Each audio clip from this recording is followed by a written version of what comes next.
I'm only going to New York. I call it Stat. Yo, it's go time. My wedding was in New York that summer. Right. He was already here. We wanted to do this since high school.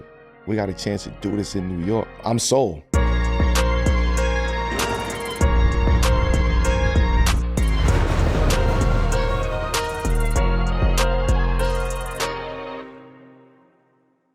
Yo, peace. Welcome back to 7 p.m. in Brooklyn. I'm Carmelo Anthony here with my co-host. What's up? It's the Wave God back off his sabbatical. Back here with my dogs. Yeah, welcome back, Rudy. And you know what it is, your boy Kazim Famiwide. You can call me Kaz, and this is a Wave original by FanDuel, the official sports betting partner of the NBA. Guys, we got another great episode today because our guest today on the couch is standing tall and talented. 14 seasons in the NBA, 6-time NBA All-Star, 5-time All-NBA selection, 2002 Rookie of the Year, fresh out of high school. And you can't talk about the greatness of the Knickstape without this man right here who started it all. He stood on 33rd Street, put his arms out, and he said, the Knicks are back. And damn it, the Knicks are back. Please welcome to the hook, my man, Amar'e Stoudemire. Welcome, Chief. Yes, sir. Yes, sir. Yes, sir. Thanks for having me, fellas. Appreciate it. Man, it's good. It's good to have you here, especially around this time of the year. Yeah. The Knicks in the conference finals. We always talk about how that floor in the Garden is with the alumni feels so much love. We see how much love you get every time we come there. It's good to have you here, brother. Yeah, how you appreciate feeling? it, man. Yeah, I'm feeling good. Feeling good. Yes, sir. Yes, sir. We got a lot to talk about, Melo. That's a fact. On this episode with Stat, we're gonna talk about 7 p.m. moment, our teammates as New York Knicks, Right. how he influenced my decision to go to college. I can't wait to hear that. Influenced my decision to come to New York. Yeah. We'll talk about that later. Yeah. And last but not least, with our man Rudy back from sabbatical, he's back on the couch for another edition of Keeping It Real with Rudy. But first, let's kick things off with the Connect. Amar'e, Melo talked about how he influenced you or you influenced him to go to college and you influenced him to come to New York. But the Connect is always about the first connection between Melo and our guest. So I'd love to hear the first time you two crossed paths. What was that like? Where was it at? How old were you guys? I think we met, was it McDonald's? Before that. Before McDonald's. Yeah. We met in passing. Right. But then we really locked in at McDonald's. Right. Yeah. So I was in high school in Florida, and I gradually made my way to being ranked in the top ranks in high school. Mm-hmm. It was a natural growth because I started out as not even ranked in Florida, and then being ranked top in the class. And so, yeah, that was my high school career. And I started late because in Florida there was no organized basketball programs until the Magic became an expansion team. And then they started the Junior Magic. And then I signed up for that when I was 13, 14, and then finally played organized basketball. And that's when I started, going to AAU tournaments, just start playing every chance I got.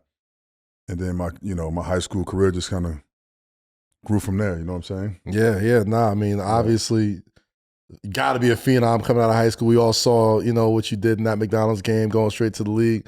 But, as you grew, when did you and Carmelo sort of like cross paths? You said it was before the McDonald's game. Did y'all play each other in any tournaments? Were y'all at any of the same tournaments? We got 2 years and 1 year apart. We the same class. Yeah. High school. Oh, okay. Okay. Yeah, we same high school class. Yeah. 02, right? 02. Yeah. So it was just passing like in tournaments where you just, the names that you kept hearing at this time was Amar'e Stoudemire, Raymond Felton. Like these was names, Shavlik Randolph. Wow.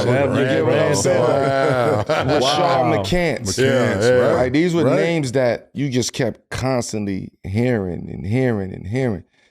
And for me, I was in B-more. So you hear about it. Yo, Amar'e, this man child over there, man. This man child, man, he breaking rims. I'm like, who the fuck is this? Oh, he going to Mount Zion. It's like, that's all you hear because there wasn't no internet. You know what I'm saying? So that's all you heard. And then we finally make the McDonald's game.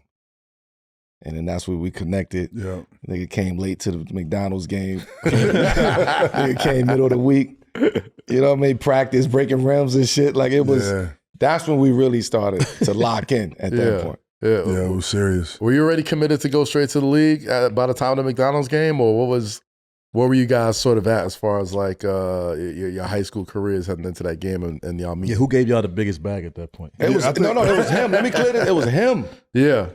It was him and then everybody else as far as like going to the league out of our class. Mm-hmm. My shit was just rumors. My shit was maybe. Right. You know, he was guaranteed a top 5 He's a grown-ass man in high school. What year did you went to Nike camp, right? Yeah. Did you go to Nike camp? I couldn't. Oh, yeah, you couldn't. Yeah, I wasn't good enough. So what year? Bro, I'm telling you something. I went to Adidas for one day. What year was your last year at Nike camp? I think that was my junior year, I think it was. The junior year going into your senior? Going into my senior. Or my sophomore going into my junior, I think it was. One of the two. But I wanted to go to ABCD camp because all the players were going to ABCD. And all the guys, but I was a Nike player. Yeah, we know why. You know what I'm saying? And all the guys in my class, all the top players in my class and the class below was basically going to ABCD. Right. Mm-hmm. And I went to Nike camp, and you had like DeJuan Wagner and those guys. They all went to Nike camp, so I went there. But I think that was around going into my junior year. I think it was when I went to Nike camp. So I'm 3 years younger than y'all, right? 2. Yeah. Yeah, I think you 04, right? I was at that Nike camp. That was my first one. They snuck me in there. Word? They snuck me. I had no business there. Yo, I was on the waiting list. Come on, man. Yo, Stack, can you let these niggas know shit was Stop it. This is an honest conversation. Listen. I had no business You got to there. think. I was at TC. I was at B-More. I was at TC. I was too. I was regionally ranked. I wasn't nationally ranked. So I didn't get the invite to go to Nike until... Because y'all wasn't a Nike team. We were Nike. We was Baltimore Blue. We was Nike. We were Nike. So explain it then. Okay, we were Baltimore Blue, right? We had a Nike contract. Rest in peace, Bug, right?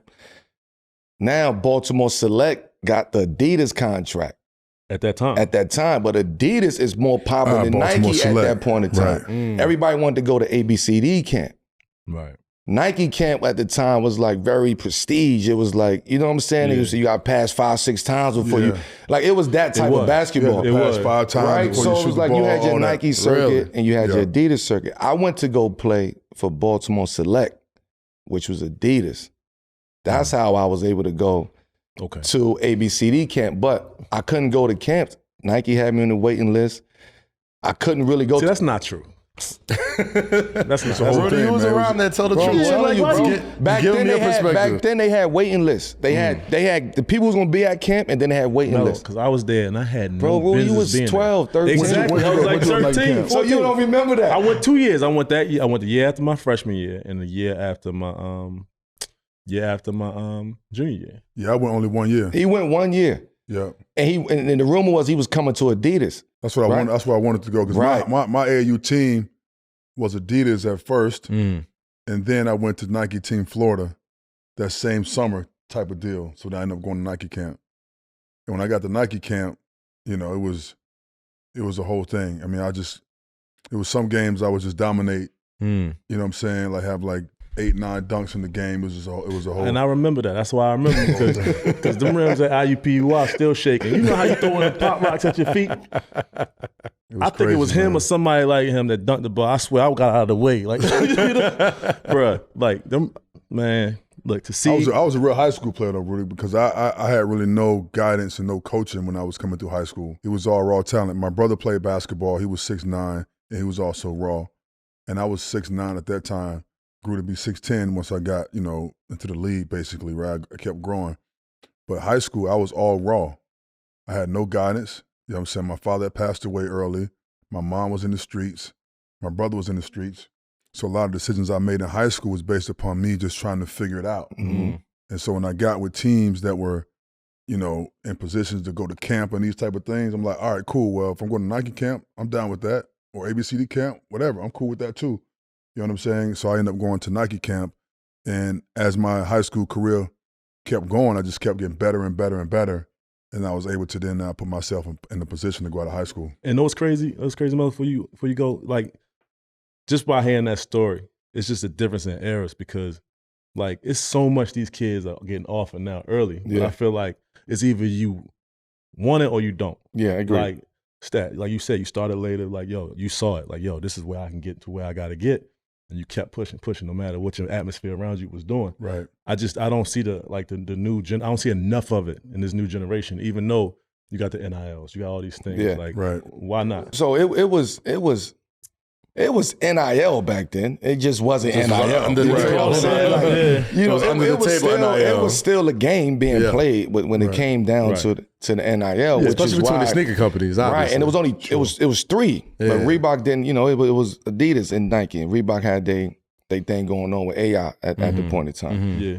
And Reebok was big. You know what I'm saying? But at this time with camps, it was Nike and Adidas. Right. Reebok I was able to go to Reebok had the tournament. I was LA? able to. I think they did it in Chicago or something like that. I'm not sure. I could be and Run, wrong. was it? Something like Something that. like that, yeah. Pump was Adidas. Was it? Pump and Run was Adidas. Mm. So that my sophomore year, I ain't good like that. My junior year is when I started to take off. But now I'm like locally ranked. Right. So I didn't get the invite to go to Nike. I was just always on the, if niggas drop out, you move up the list. Yeah. I went to Oak Hill. Mm-hmm. And when I go to Oak Hill, Sonny Vaccaro realized I haven't been to any camps. I went to 5-star one time, the last session, and I was going to Eastern Invitational and shit like that. Remember the N1 camp in Delaware? You ever been to that one?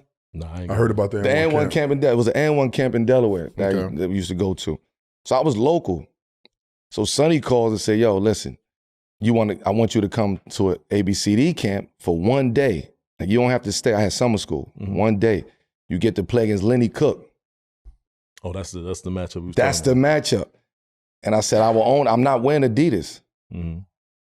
Because I'm at Oak Hill now, I'm in a Jordan school. Right, So I'm exactly. like, I'm wearing, if I could come, but I gotta wear my Jordans. So this is a year before you actually played. This is old. This is 02. And so you was about to. I was about to go to Oak Hill. Okay. Yes. Okay. I was in Oak Hill summer school, senior year.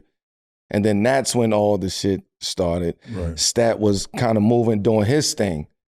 And then we met in the McDonald's game. Right. And that's when like we really locked in. Right. You know what I'm saying? Because it was like at that point, it's like shit. It was like 3-4 number one players at that point in time. It was him, me, Raymond Felton, Shavlik Randolph. And then Lenny Cook came in the mix. Right. Yeah. Exactly. See, I thought he was older. He was wasn't older, he but he was a reclassed? senior in our class. Okay. Right? So he was in there. They was throwing him in there. And it was like, who the fuck is, why they keep throwing this nigga in there? Wasn't he here last year? Like, this nigga 6 years older than us, man. Yeah. Exactly. And that's how the shit started. And the Stat came with a bus. It was like, look, man. Man, I was Look, man, I'm going to the league, man. I knew I wanted to go to the league. you was a my man freshman child. year. Like, I remember watching like the Slam magazines and like all like the highlights and stuff. Like the stuff you did your rookie year in Phoenix, you was literally doing that high school career. And you were kind of you are a man child at that point. You already knew you was going to the league. Like college wasn't even in. Well, when you're a top player, bro, you don't really get coaches just put you on the court and let you play in high school. Mm-hmm. When I got to the league, I learned so much from summer league to the first game of the season. I learned more about basketball in that stretch than I have my entire 4 years of playing organized basketball prior. Right. You know what I'm saying? Because I was just raw. And so when you're raw and you're the best player, you just go out there and play. When I got to the league, I started understanding all the terms and floor spacing and all this kind of stuff. Mm-hmm. So I grew and I got a lot better in that short period of time, which then propelled me to go and get Rookie of the Year. All right, so in that time, like that high school, that senior year, that All-American game, what did you see in Stat that made you feel like I need at least a year in college? Like, For one, you said he influenced you. No. For one, it was I knew I had to get out of my situation. Like that was my focus. Mm-hmm. But when you meet somebody else who is like, I'm determined to get out my situation by any means necessary, you instantly connect to that. Yeah. I didn't even know this man. We started locking in practice, the game we locked in, but it was more of I seen somebody that I can relate to. I feel their pain. I see what they're going through. You know what I mean? You hear stories like, oh shit, cool. And then when you see him in person, it's like, oh shit, it matches up. All right, we can lock in from here. Yep. Once you break that ice, and then you realize there's there's similarities and upbringing, you know what I mean? Shit like that. And that's when you start to really lock in. And then the basketball aspect comes on top of that. So now it's like, man, hey, I got the best nigga in the game. I got the best big man in the game that's about to go to the NBA. Mm-hmm. He was the most dominant player in high school, even in our class. So when you got that, it's like, oh shit, I get to rock with this in the McDonald's game. Man, come on, man, we gonna get this shit, man. We gonna get these niggas out of here. Right, exactly. Right? It's like, yo, we not even playing with these niggas. Right. Yeah. And he like, well, okay, cool. And then that's how that energy just took us further. So Stat, like this new NBA, I feel like the rules in place doesn't really go with the game. Like, you know, you came out of high school, right? And I feel like, I know you probably feel the same way. If you were in there now, you could dominate, right? But what was your transition coming out of high school to the old NBA? Because that was post up bigs back then. Yeah, that's old you know NBA. What I mean? That's Yeah. different NBA you came into, Yeah. and still got rookie of the year straight out of high school. So that's a different game. Yeah, I think for me, what propelled me to get Rookie of the Year was my athleticism and my quickness matched my size, right? So to be 6'10", 245, and to be agile and quick. Most bigs at that time was kind of methodical bigs. Mm-hmm. You know, you did have a couple bigs that was mobile, like Garnett was mobile, but everyone else is almost like methodical bigs. Mm-hmm. So when they had to guard me, I'm just, you know, a jab step and first step and I'm at the basket already. Mm-hmm. You know what I'm saying? Or it was easier for me to get around them offensively. The hardest part for me was to learn how to guard them defensively. Mm-hmm. Because being in high school, you don't get taught how to play defense. No. Right? And then I came into Phoenix and we didn't teach defense at all in Phoenix basically for a while. so defensively it was like, you know, I got to figure this out.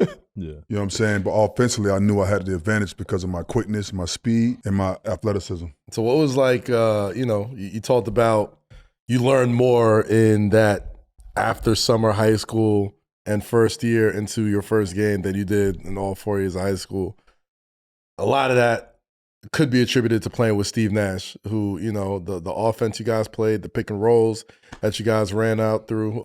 I could only imagine you did not play with a guard like that in high school. So right. It felt like, I mean, from the outside looking in, it felt like Steve Nash was getting you easy buckets every single game out. What was that like, building that sort of camaraderie and chemistry with him in early in your career?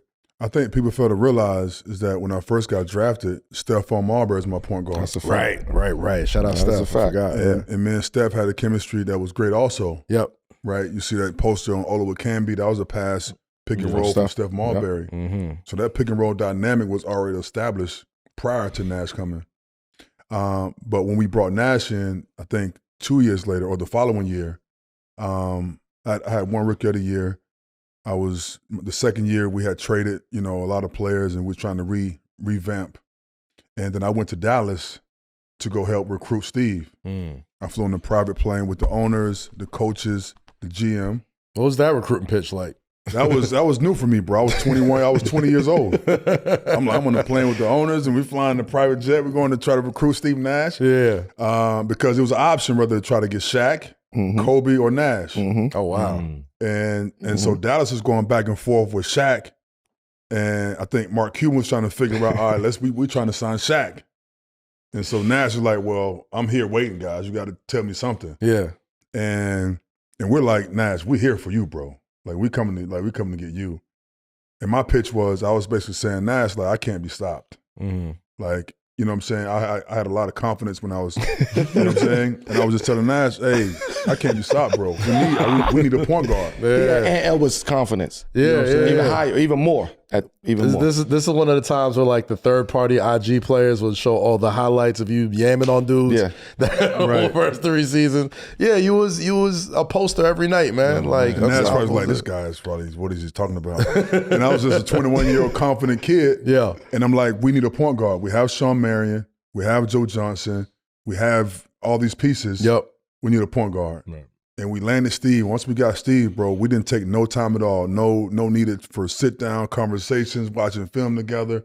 Once we practiced, we knew we had something special right away. Wrap. So with Steph, right? Let's go back to Steph for a second. Yeah, With Steph, I feel like you and Steph was about to start a whole new revolution in pick and rolls. Yeah. You and Steph, right? It was too athletic, an athletic point guard and an athletic big. Yeah. You haven't seen that in the NBA. You saw that rarely in the NBA up until that point, right? I'm trying to think. Just think about points and bigs. Who was in the pick and roll? I'm still trying to think. Right? I don't.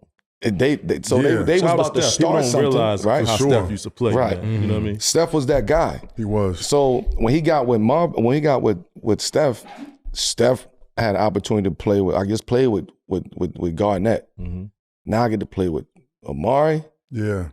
He's like a young Garnett coming in here. For real. Yep. So that was that mindset. But now you get Steve Nash. Yeah. And now you really revolutionizes the pick and roll game. Right. What did what did you learn from Steve Nash? What did Steve Nash teach you on a day-to-day basis? What I learned from Steve was the fact of always being in top shape. That was the first thing I learned, right? Because Nash is a type point guard where he see you up the court, he's going to kick it ahead. Mm-hmm.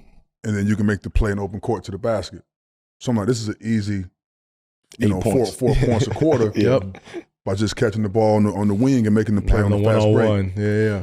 And then Nash always stayed in shape because he played soccer in the offseason. Mm-hmm. So we were like, all right, we're just going. And Sean Marion, one of the fastest guys I ever seen on the court. So we were always like in top shape. And then secondly, the pick and roll dynamic, I knew Nash was a true point guard because anytime you're open, when you think you're not open, the ball's right there waiting for you. Mm. You know what I'm saying? So then now my mindset shifted because I'm like, all right, well, I'm just going to find pockets where I'm open. So when I said the pick and roll, my objective now is to get him open Mm-hmm. and make my defender guard him. And then now I got pockets where I'm open. And so we start just kind of slowly working at little small details. And then the IQ of the game, right? Nash is always, he's a true point guard. So he's always analyzing the game and seeing the actual court. And I'm thinking, well, Nash, I'm only shooting 12 shots a game. Man. I need 5 more shots, man. I need the ball more. But Nash is seeing, well, when you dive into the basket, you drawing 2 people. Mm-hmm. The corner man's open, or this guy's open.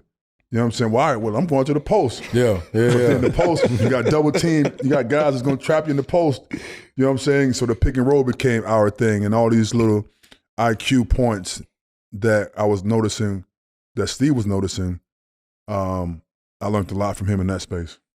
Because I can only think of, you got Stockton Malone, got Amar'e, Steve Nash. Who else you got? But Stockton, Peyton, no, they were the Kemp. best. They were the best. Kemp, They the yeah. best to do it. But I'm saying they some of the best duos to do it. We talking about athleticism that Marbury had coming off the pick and roll. Right, Yeah, that was the whole Stockton thing. didn't have that. I'm just I was saying. actually upset when Marbury got traded because, first of all, this is before we got Steve. Yeah. Right. And then when Steph got traded, I'm like, we just my rookie year, we went to the playoffs. We, you know what I'm saying, which was unexpected. Mm-hmm. I won rookie of the year. We got, Frank Johnson was our head coach at the time, who I had a great relationship with. Mm-hmm. And I'm like, we got Joe, we got Marion, we got a solid team. Mm-hmm. Steph and Sean was both all-stars. So I'm like, and then when Steph got traded, I was completely shocked by it. You know what I'm saying? I was surprised because I thought we had something going. Mm-hmm. And plus, Steph was like a mentor. I come to New York with Steph. We'll go to Rucker Park. We go shopping. Like we had a whole friend of, you know what I'm saying, a whole connection there. And then when Steph got traded, I was taken back by it. So that's why I was like, you know what? We need a point guard. Yeah, hurry up. You know what I'm saying? Because y'all needed a big too at that point in time, which is why y'all was going to get Shaq. Right. And then that was at the time where Cole was talking about leaving LA. Right. Yeah. You know what I'm saying? So it was like you had to pick, you had to be strategic on that. Everybody was going after Shaq and thinking Cole was going to leave. Right. And then you got Steve Nash over here in the cut that's just ready to come swoop up. I mean, even more than that, like you could make the argument that your addition with Steve Nash helped propel him for those MVP runs because for sure.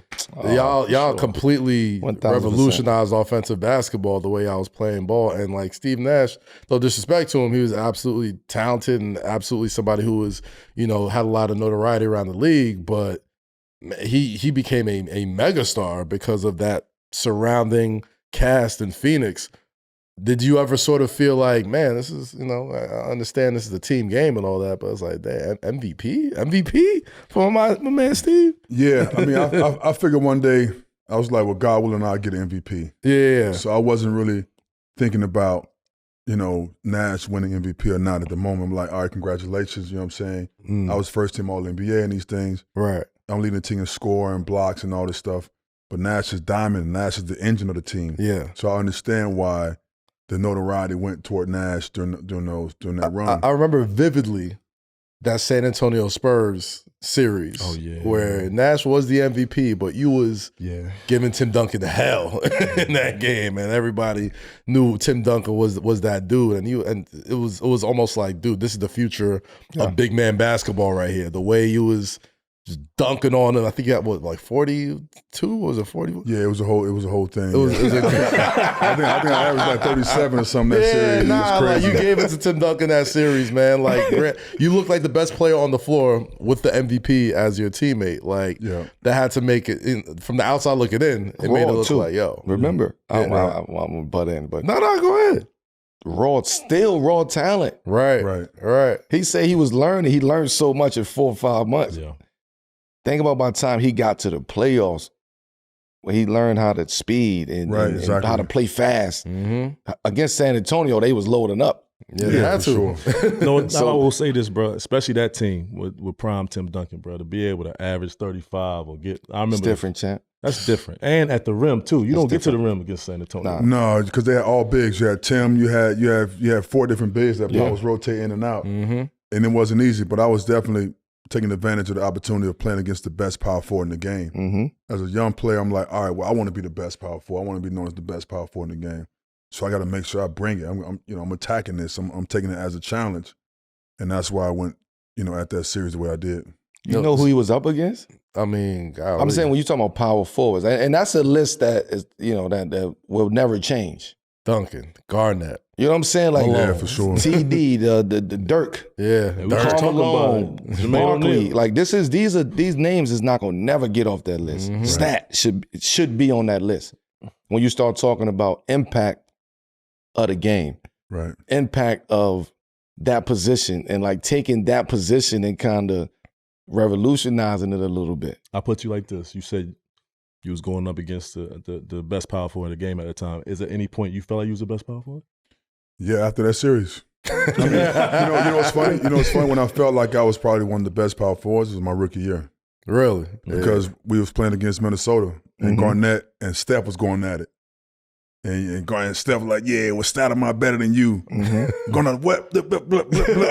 I'm like, hey, what? Hold on a second. You know what I'm saying? And then so my game went to a whole different level because they confrontation. Yeah. And I had like 37 and 16 my rookie year out of high school. And I'm like, I'm doing this against Garnett already? I'm like, all right, well, I'm on my way to be one of the best power forwards in the game. And so that started it. But then that series against Tim also put me in the mindset of like, you know what? I got to be considered one of the best power forwards in the game. That's a fact. And I remember because Shea Wallace, Jermaine O'Neal, there was so many of these great big men. Zach Randolph. Yeah, man. He came with Boozer in them. Yes. Yeah. You know what I mean? A young Boozer, Tyson Chandler. He was a center, but like, these are power forwards, and it was a real position. It was now. I'm talking about like it was turn 5 and it was turn 4 too, for power forwards. You know what I mean? Big man getting a dunk. Get a dunk, man. The whole thing. It's funny you bring up the Garnett comparison because you both came out of high school. Obviously, Garnett's a little bit more thinner than you, and a lot of the big men that would come out of high school, you would always think, well, once they get some grown man weight on them, like we didn't see a lot of power forwards coming into the league and averaging 19, 20 off the gate like you did because you were kind of built like you was already in the NBA when you came into high school. Obviously, that had to give you a load of confidence coming into the league even before you even played a game. Yeah, I started when I went to high school. Take it back to high school when I went to Mount Zion Christian Academy, and I had two choices to make in high school. Right, either go to Oak Hill, or go to Mount Zion. And Tracy McGrady went to Mount Zion. Yep, and he's from my same hometown, the same area. So I'm like, I want to go out of high school So I'm going to Mount Zion because that's where T-Mac went. Mm-hmm. So I went to Mount Zion. When I got there, that's when I started hitting the weights. They had a whole basketball program. You hit the weights before school, go to school, practice afterwards. Mm-hmm. And that got me into like weight training. So I was able to kind of build my body from that point. That same sort of stat at Oak Hill would have been crazy. Who else was on your team? That would have been crazy. It would have been. Remember Chad Moore went to Cincinnati? Chad Moore. Justin Gray was backcourt with CP Justin Gray, at Wake Forest. We had remember Sonny Ibrahim? Sonny Ibrahim. I remember Sonny Ibrahim. I think he was from Senegal. Or he was from Senegal. Yeah. And we had Sonny. Yeah. And then that was just perfect for me to come in there. Yeah. You know, when you talk about you guys, man, you got to talk about that first Olympic squad that you guys were on in Greece. And obviously there's some mixed emotions, memories when it comes to that squad. Yeah. Melo, you talk about it a lot, but you were on that team also, man. Yeah. Definitely had to be a new experience for you, and all the expectations being Team USA. Obviously, it didn't go the way it went. What was your experience like for that first Team USA team alongside young Melo, young Bron, all those guys? And young Stat. Young Stat. Yeah. I was like 21, 22 maybe. I think for me, it was mixed emotions. I had such a great time, right? Because I'm now in the Olympics, and I'm with all these great players who I'm developing friendships with, you know what I'm saying? And we going from country to country and all these things. So I'm truly enjoying all of it. Mm-hmm. Practices, you know what I'm saying? So I had a great experience when it comes to that. As far as playing, I didn't get much playing time. Mm-hmm. And I felt like I can definitely make a difference in the game. You know what I'm saying? And so that part of it bothered me a lot because I'm like, I know I can, if I just get a few minutes in this game, I can make a difference. We can probably win this game. Right. You know what I'm saying? But it wasn't happening. So from that standpoint, it was challenging. But to be around all the guys and to travel to different countries and be on a USA Olympic team, to be known as an Olympian, was a great accomplishment for me. Now, I mean, obviously, I look at that team all the time and you see the names and it's like, how did this team lose to anybody? But I feel the same way you feel. I was watching some great players on that bench. It was like, man, like, can we get some of these guys in here? Coach Brown, like, what's going on? You know, granted they was young, but still, like, there's no way you give a team with that much talent against anybody in the world and lose. But I think that was a big learning experience just for basketball globally. Would y'all agree on that? It was a hell of an experience. It was the start of a hell of a journey. You know what I'm saying? Especially for myself. Like if he was 21, we were 20. Right. Yeah. 19, 20. Like we was around the same. And it's the minute I knew what type of environment that was going to be was when they got suspended in Florida. Yeah. And for being a minute early. Wait, so what? Wait, what happened? Let's walk with me. Okay. Walk with me. Say it's a meeting at 2 p.m. Okay. You get there at 1:57. Right? Mm-hmm. The meeting starts at 1:55. Right? Now you get suspended. We about to go play Puerto Rico. Right? In Jacksonville. Right. We coming to me and he like, you ain't playing. You ain't playing. Wow. And you ain't playing. Right. But mind you, we just had we just got together for like a week and a half. Right. But mind you, we get to play against Puerto Rico. And we home in the U.S. And he's home in Florida. I'm in Florida. So family in town, you know what I'm saying? And you ain't know about the suspension until it was before him. it hit. It was you, AI, and Bron. Really? You talk about the three biggest names at this point in time. You talk about AI, who was damn near the face of the world. Yeah, right. Yeah. He's the face of the world in basketball, champ. Right. You got this young rookie of the year, you know what I'm saying, stat, and then you got Bron, who's the next. Was about to be rookie of the year. Yeah. Right. Yeah. That's crazy. Well, he wasn't about to be rookie of the year. He was already. He already was, yeah. You understand? He wasn't about to be rookie of the year. Understood. But I'm just saying, like, now you have this ready to go, and then you made a statement. And I respect the statement that you made and you stood on it, right? And as you get older, you start, okay, I understand. If you on time, then you late. I get all of that. I get that. Yeah. But don't start the meeting early. But that's what happened. Because we getting taped. We actually in the training room getting taped and getting ready for practice. And so we get our bags and we rush over to the meeting. Mm-hmm. And we are early. We're there like a few minutes early. So we're thinking we're good. Right. It's like, you ain't playing. Like, what? What do you mean we're not playing? But you wasn't inside. But you wasn't inside. Y'all wasn't inside the room. We was inside the room. Yeah. Okay. And it was like, who's not here? Mm. And then we come walking in. Amar'e and Bron. Now, mind you, the relationship between Allen and Larry at this point in time already shaky. It's shaky. Yeah. And Larry don't want to deal with that shit with Allen no more. He just dealt with it for 6 years. And I'm sure AI don't want to deal with Larry. And he like, I'm sick of this nigga too. Like, I'm sick. But now you got a young guy in Amar'e coming up who's energetic, who's, you know what I mean? He's rowdy. He's like, oh, no. We got to make a statement. And that's when I knew shit was actually real. But we played after that. You know what I mean? We went on the road, went to Turkey, went off. So you think... and we was the young guns. So you think he just took... It was a statement. It was a statement. It really was pointing at Allen, though. Yeah. Playing the right way. Because it's like, I'm not doing this no more. Casualty of war. I'm hanging out with AI and Bron. I'm like, we getting taped up. We having a conversation, and we heading over to practice before the time was required. So I figured we're not late. We on time. Mm-hmm. You know what I'm saying? I'm 21, and so I'm like, on time is good. Like, you know what I'm saying? And you with a vet, you with somebody, I can see where you're coming from, where you're like, all right, I'm good. We all coming at the same time. I'm hearing he was a casualty of war. Huh? Y'all, you and Bron just was with the wrong person. No, it was, yes, like. It was that, but it was more layered than that. And as I didn't realize it then, but as I got time to reflect on that time, you realize, okay, it wasn't a casualty of war. Yeah. It was setting the tone.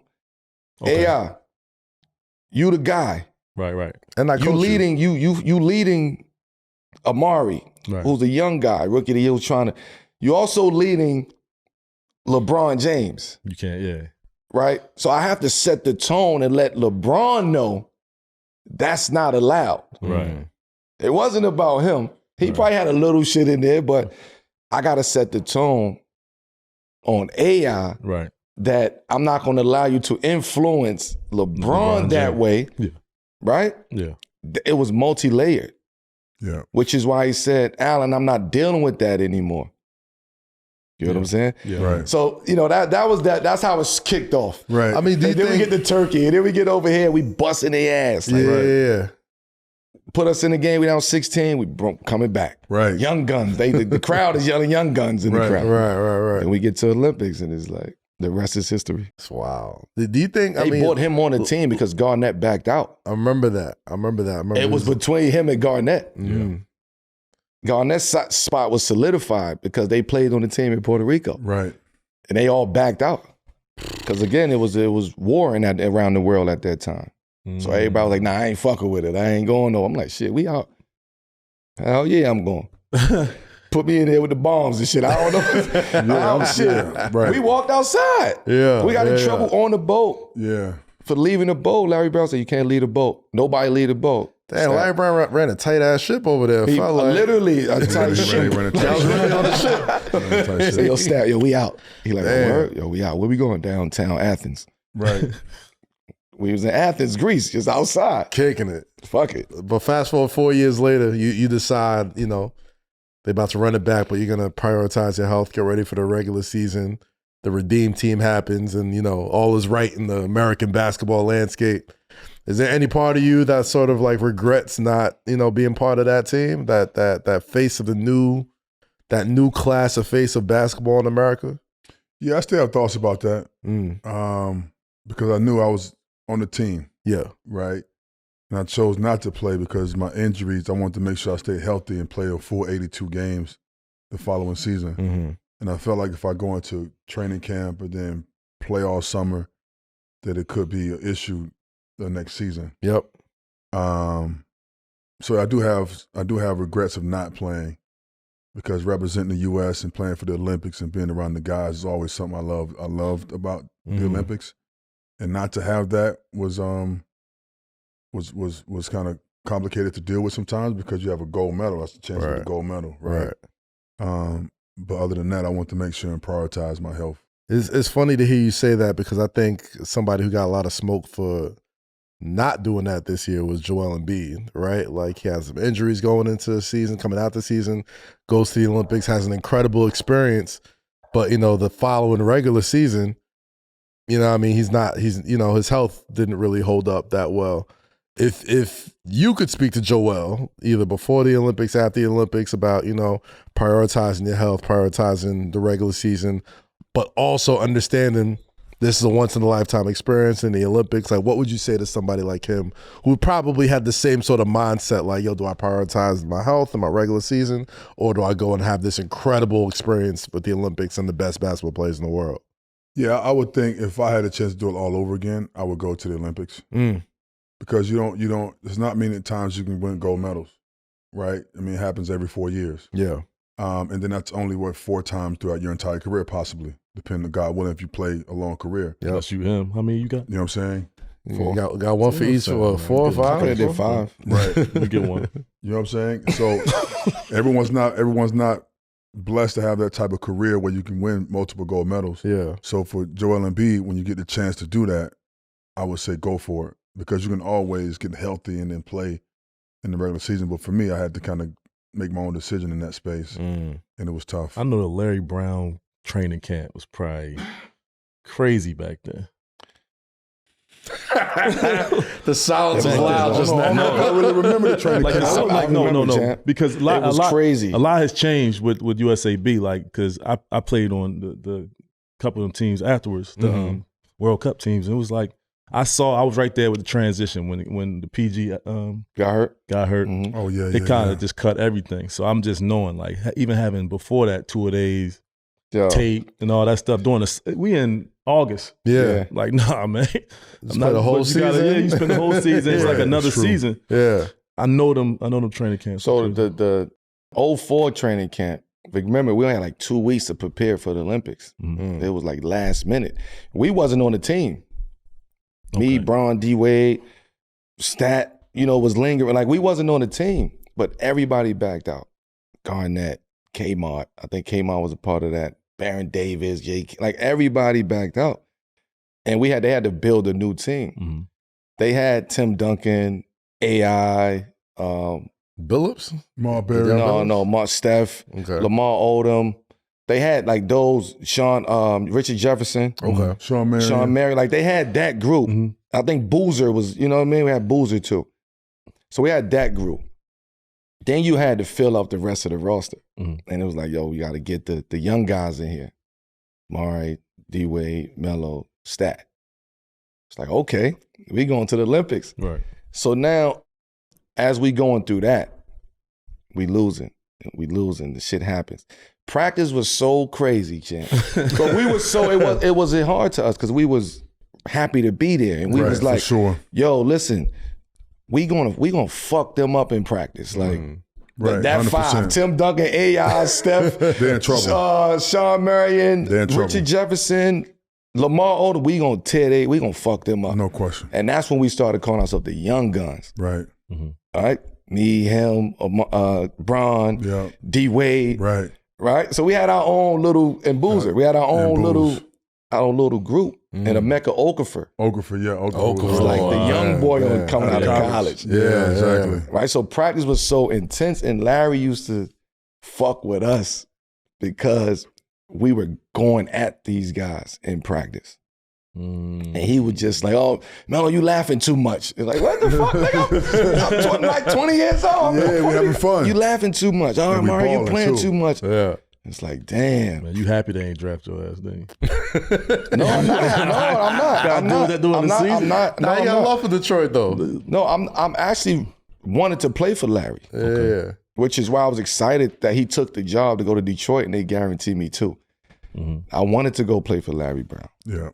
Now, I ain't know what I was getting into. Yeah, but, the ideology of understanding greatness, understanding coaches, like when you know, big name coaches, like I'm gonna go play for a big name coach. Sure. Right. So practice was hard, but it was hooping. Mm-hmm. It was a lot of teaching. Larry Brown stops every play. Teach, stop, right? Teach, a lot of stop, which is good for young players. Yeah, for sure. Yes. For sure. But when you got a whole season, not when you only have 2 weeks to go win an Olympics, right? You ain't got to do that. Nah. So, but leading after that, now we get into fast forward free agency. Yeah. 2010, which I think is the most lit year in free agency NBA history. Right. You decided to come to New York. Come to the Knicks. The Knicks are back. The Knicks are back. Yeah. Like what went into that decision? Why did you see New York as the place? Well, for me, I was trying to re-sign with Phoenix because we had just went to the conference finals. I want to say the conference finals, and we lost at a buzzer beater. Right, Kobe shot a fadeaway 3 from the corner, airballed it, fell into Artest Meta World Peace hands, and he put it up and scored. Yeah.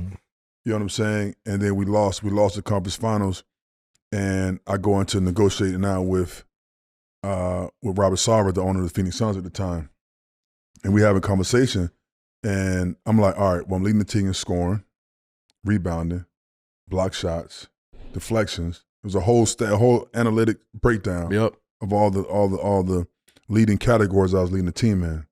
And I'm like, we just lost at a buzzer beater, so let's just get this over with, and let's run it back.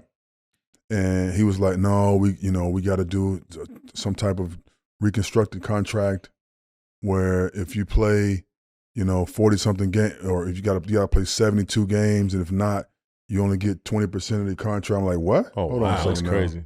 20% is crazy. I'm like, it was something like that, whatever the percentage was. And I'm like, well, what happens if I play 71 games and we resting, or whatever, or we're blowing teams out and no need for me to play? Like, what happens? It was too much gray area. Right. And we're like, let's not mess around with this. Let's just go and get this contract done, and let's run it back. Keep Nash and Stoudemire together, and we can run it back for another 4 more years. He was like, no, we can't do it. We got guys that come and replace you. I'm like, who? Come and replace you. He brought in Hedo Turkoglu.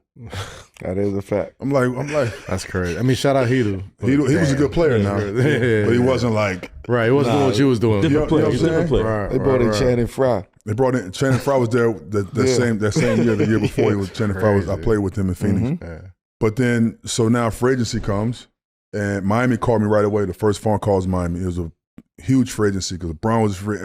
Everybody's free agents at this time, and I thought about New York because I'm like, all right, well, I was raised in New York, upstate New York, but I was raised in New York. And I see Mike D'Antoni's the head coach over there.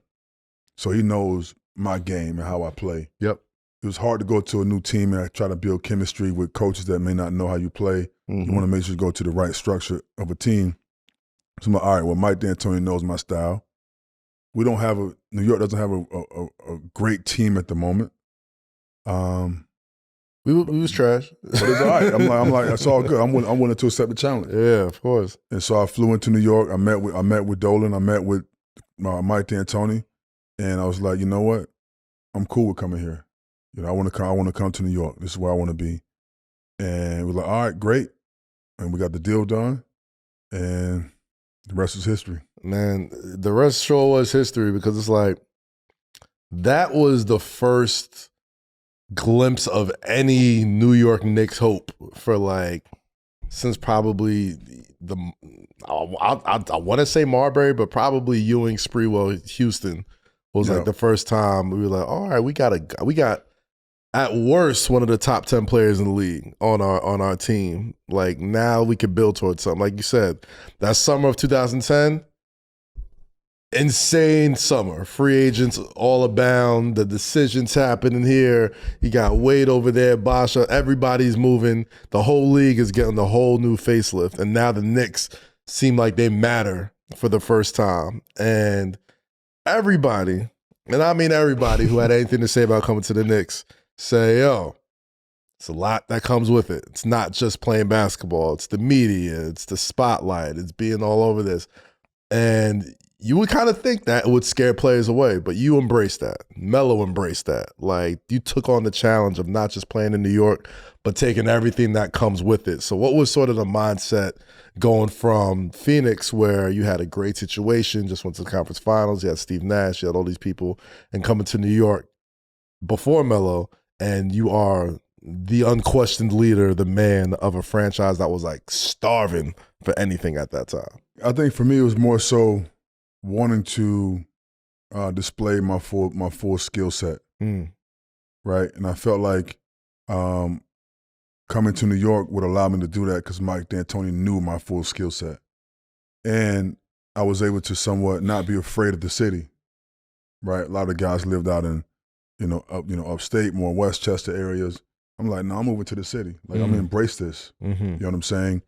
And as a player, it was a challenge for me. I'm like, all right, cool, I'm down with this challenge. Like, I'm not shying away from trying to be my best self, and to make my teammates better and try to build something here. And we started out solid, like 500. Yeah. And I was fed up. I'm like, listen, I'm tired of being the team. I'm tired of being like the facilitator. I got to really take over. And you did. We all remember that stretch. I think it was a 20, straight 25, 30 games, whatever. Straight 30 or something. Insane. Yeah. And so from that point on, we start rolling, and the city was on fire. You know what I'm saying? And we wanted to build something here in New York, and to build something solid. And that's how it started. So we get to the halfway point of the season, or whenever the point of the season happens, and you two have a conversation. What's that conversation like? You got to think. We're seeing what's happening in New York around the league, like league-wide. We're seeing the energy that New York, and when New York has energy, the whole league knows. Yep. Right, and all eyes is on that energy. So it was all eyes on him in New York at that point in time. Bron is making a decision, right? Chris Bosh is a free agent. Right. D Wade is, you know what I mean? Right. Now they looking at me. Melo, why you ain't a free agent? I'm still in Denver though. Again, I'm still loving. I was loving Denver at this time. Right. So I don't want to leave. I'm not about to be no free agent and leave. Hell no. Okay. Right? Now when I get to Denver, they hit me with the same shit. They start to rebuild. Right? But they don't tell me. They told him. They start to rebuild the roster. I'm like, okay, we not about to. We just went to West Conference Finals. We won 2 possessions away from winning the championship. Yeah. I do think we'd have got Orlando out of there that year. Yeah. So we 2 possessions away from winning the championship. All right? So why break that up?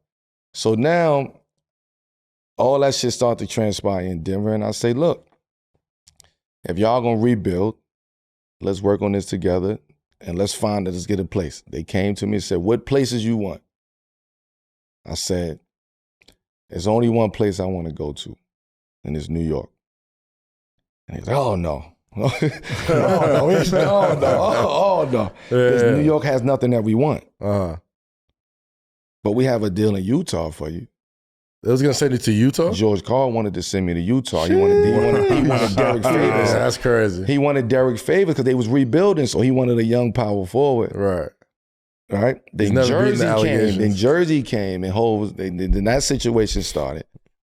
But Jersey was moving to Brooklyn 2 years later. Right, they already had plans. You wasn't down with the nasty deep blue jerseys? I fuck with the jerseys, but I was like, I'd rather stay in Denver and play this out. Okay.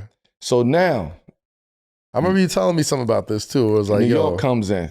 Okay.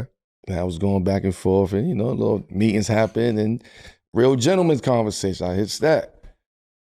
He like, yo, this is crazy up here. Like, yo, this shit. And we see him 8 straight 30s. Like, it's he like had the Garden lit. Him and Raymond Felton supposed to be all-star. They was all-stars that season. Gallinari. Raymond Felton too. Yep. Raymond Felton. Should have been all-star that year. Ball that year, yeah. Right? Should have been all-star 18, that year. Will Chandler was averaging 19. Right? Gallo was averaging 17, 18. I think Landry Fields was doing his thing too. So when you're looking at a team, dude, and you like, for what I bring and what I do, what is the best situation? It was Lakers or it was the Knicks. And I knew George Karl wasn't going to send me to the Lakers because they didn't want to give up Nene at the time for Andrew Bynum. It was supposed to be Andrew Bynum and Lamar Odom for me and Nene going to the Lakers. Oh, wow. They didn't want to make that. So New York is lit. So you know what? I'm only going to New York. Let's make the deal. Only going to New York. And like, we don't want nobody from New York. And it's like, we not giving Timothy Mozgov up. Like, yo, you doing all this over Timothy Mozgov? Like, Mozgov was also kind of balling. He was solid. He was solid. But I'm saying, like, nah, I don't want to fuck with them no more because if you saying that you're not willing to trade me for, come get me for Mozgov, if that's the deciding factor, then you really don't want me. Right. So I'm cool. I'd rather be over here. Then it happened. I call this nigga. Yo, it's go time. Right. Right? Absolutely. It's go time.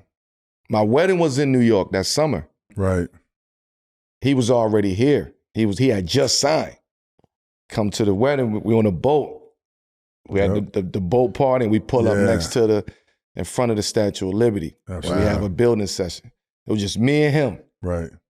And he's like, yo, this is like, look at this. And I just remember the song that I was playing. DJ Clue played this song 8,000 times. New York. Right, exactly. In front of the Statue of Liberty at night, sunset. Like, it was an incredible, it was a magical moment. It was like a real recruiting pitch. It was like a real. I gave myself my own recruiting pitch, and we just had a conversation. We like, yo, we've been wanting to do this since high school. Yeah, facts. This is the time. Me, you, Ray Felton, same class. We really been playing with each other for a long time. We wanted to do this since high school. We got a chance to do this in New York. You know what? Fuck it. Like, I'm sold. It's crazy. I left New York. My wedding, they was yelling in the wedding. I was still a different nugget. Yeah. Stan Kroenke was in the crowd. They kept saying, New York, New York, at the wedding. Exactly. I know Stan Kroenke was like, God damn it. Sick. But that was our connection. And when I got here, it was like, it's time to we gonna lock in, because you understand where I was coming from. It was a narrative that I just was forcing my way out. No, I saw New York as an opportunity for me to come in that needed what I was gonna bring. I got a power forward with stat. I got a good point guard in Raymond Felton, lob guy who can really pass the fucking ball. Right. I wanted Wilson Chandler to stay, and I wanted Danilo Gallinari to stay. Right? That was my ask. Like, yo, if you trade, keep them. And it was hooping too. Because if I come into that, we gonna rock out. Oh yeah, no question. You get what I'm saying? No if doubt. I come into that, we gonna rock out. You know, they still hold it over our heads, man. It's like, man, they gave up too much. So I don't give a fuck about that. I'm just saying, man, they can say the fuck they want to say. I'm saying the reason why I wanted to come to New York, and the reason why I didn't take that deal is because, for one, I was a little uneducated on how the business of basketball worked. So I'll own up to that. But for two, I wanted my own shit. I was in Denver with my own team, my own organization. Like, I didn't want to go be third, fourth fiddle with somebody else. Right? So I came to New York. It's New York. This is my type of energy. This is my shit. This is my energy, my homegrown family. Like, I need back on this. the East Coast. If I'm going to go anywhere, I want to be in front of that energy. Right. Because I know what I was chasing at that point in time. And if I can do it in New York with something he's already started, he jump-started it. Right. So if I could come in and help this nigga out and we do it together, oh my gosh. And that was all we used to talk about. Now, we do it here. There's two things you said in that statement I want to get some more clarity on. The one thing you said was you weren't, you owned up for not being as in tune with the business of basketball at that time. Yeah. What did you mean by that? And two, when you talk about not wanting to be third, fourth, fifth fiddle to somebody, is that in mention to Miami? Yeah, I'll break it down to you. Okay. It was a lockout coming. Okay. Right? And the best thing at the time was to get your deal done before the lockout starts. Right, for sure. Right? So which is why he got his deal done, right? I was up the next year. Right? But they had already took a 3-year deal. The Miami, my Bron, D-Wade, Bron, they took a 3-year deal when we was trying to re-up. I took a 5-year deal. So when it was daytime of free agency, I still was under contract in Denver. Okay. Right? Now, I could have took the 3-year deal when they took the 3-year deal and been a free agent that same time to go to Miami. Yeah. So that kind of threw y'all off for the rest of y'all career. Like y'all, It threw us off because you know it was also plans. Yeah. It was plans. It was me Right. and you gonna go rock out together. Right. They gonna go rock out together. He already, you know what I mean? He's rocking out over there. Oh, now he's in New York. So now I got another option to look at. Yeah. Right. Oh, I'm going over here to rock out with this. He needs somebody else with him. That's the energy I'm looking for. Right. Now, when I say third, fourth, fiddle, not fiddle, but it's more like you are a part of something that's greater. Yeah. So you're not going to be able to do what you was doing in Denver. And at that point in time, 26 years old, I wasn't ready to accept that type of role. Right. I was just getting into my prime. Why would I get out my prime to go sacrifice for that? Now, granted, they won rings in Miami, but it's like I wasn't ready to sacrifice that. I didn't know what sacrifice meant at that point in time to really have an impact in Miami with those guys. Yeah, well, you was too good though. You was too good to try to sacrifice. Yeah, they were ready. They were ready to sacrifice. Bron was tired in Cleveland. Yeah. D Wade had already won. Yeah, exactly. Bosh was in Toronto, ready to get up out of Toronto. He just wanted to play some relevant basketball. Right, so it got finagled to where, okay, we gonna take the 3-year deal, and this time we gonna look at a place, and Miami popped up. Pat Riley did what he had to do. Yeah. He came to New York. It was only if I can't go join him, I'm gonna try to beat him. And they called me first. You know Miami. what I'm saying? Like, Yeah, so Miami called you first. Miami called me first, and I was almost going to Miami. You basically going back home, so more or less. They was waiting on Braun. I think Braun was already thinking about signing with Miami, but D Wade and Chris Bosh had the same agent. So we got this. Hank, God bless the dead, man. That's That's a our guy. sidebar conversation, and I'm like, I'm not sticking around for the you know. You're not about to be love with the hand in the air. Yeah, I'm like, all right, fine. All right, I'm not sticking around for this. I'm not sure what's happening, what's going on. I know where I want to go. Okay, and that's when I got to New York. So those are backstories, man. Yeah. Conference finals are in full effect, so you know we had to get it right with FanDuel. FanDuel is the best place to find all your favorite player props, and now you can make the smarter play with the new performance trends. Want to see if a guy's hitting that over consistently, or maybe they've been flirting with a potential triple-double? Get the latest stats right inside the app and see who's heating up. And once the game starts, that's when things get interesting. You can combine live prop bets into a same-game parlay for a chance to win big. If you don't already have FanDuel, it's not too late to get in on the action. You'll get started with $200 in bonus bets if your first $5 bet wins. So just visit FanDuel.com/7 p.m. to join the day. Make every moment more with FanDuel, official sports betting partner of the NBA. We're taking a quick break to put you on to McDonald's all-new crispy chicken strips. New McCrispy strips are here. It's chicken made for dipping. Tender, juicy, white meat chicken with a golden brown peppery breading. This chicken so good it deserves its own sauce. The creamy chili McCrispy strip dip, a sauce that's creamy, savory, and sweet with a little bit of heat. But it works with any of our sauces. Melo, I know you got some go-to sauces with your McCrispy strips. Are you a barbecue guy, sweet and sour? What you going for? I'm going with the creamy chili. Creamy chili. That's Fire. a fact. Fire. So head over to McDonald's and go grab the new McCrispy strips with a new creamy chili McCrispy strip dip. It's chicken made for dipping, only at McDonald's. Have better sex with Blue Chew. Blue Chew is the original brand offering chewable tablets for better sex. And starting now, Blue Chew is offering a combo so strong, it'll knock your socks off and your neighbor's socks off. You have to move towns with the amount of noise you will be making. And you know that's right. Blue Chew Max has arrived and it combines the active ingredients of Viagra and Cialis into one chewable, which is crazy. This combo acts fast and lasts.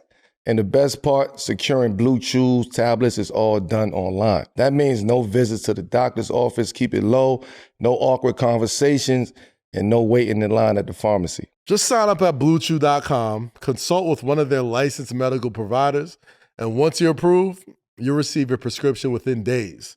You can even get your first month of Blue Chew for free. We can all relate to wanting to feel like a champ, especially in the bedroom. And Blue Chew can help. Just make life easier by getting harder and discover your options at BlueChew.com. That's crazy. And remember, we got a special deal for our listeners.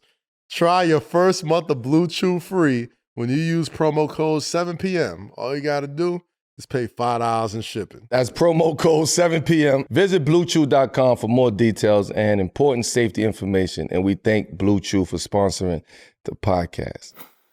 Have you ever had your people send you some funds, but it takes days to process? Those days are over thanks to Cashapp. Cashapp is a safe, easy, and fast way to send and receive and transfer money to family and friends. Super easy to get started. Just enter your phone or email with some other basic info, and you're ready to go. You don't even have to include your bank account. Cashapp is a secure and safe. If you're about to send money to a sketchy account, a scam warning will pop up. So you can rest easy knowing Cashapp has your back. Going out for lunch with some friends and you want to split the bill? No need to throw 3 cards on the table.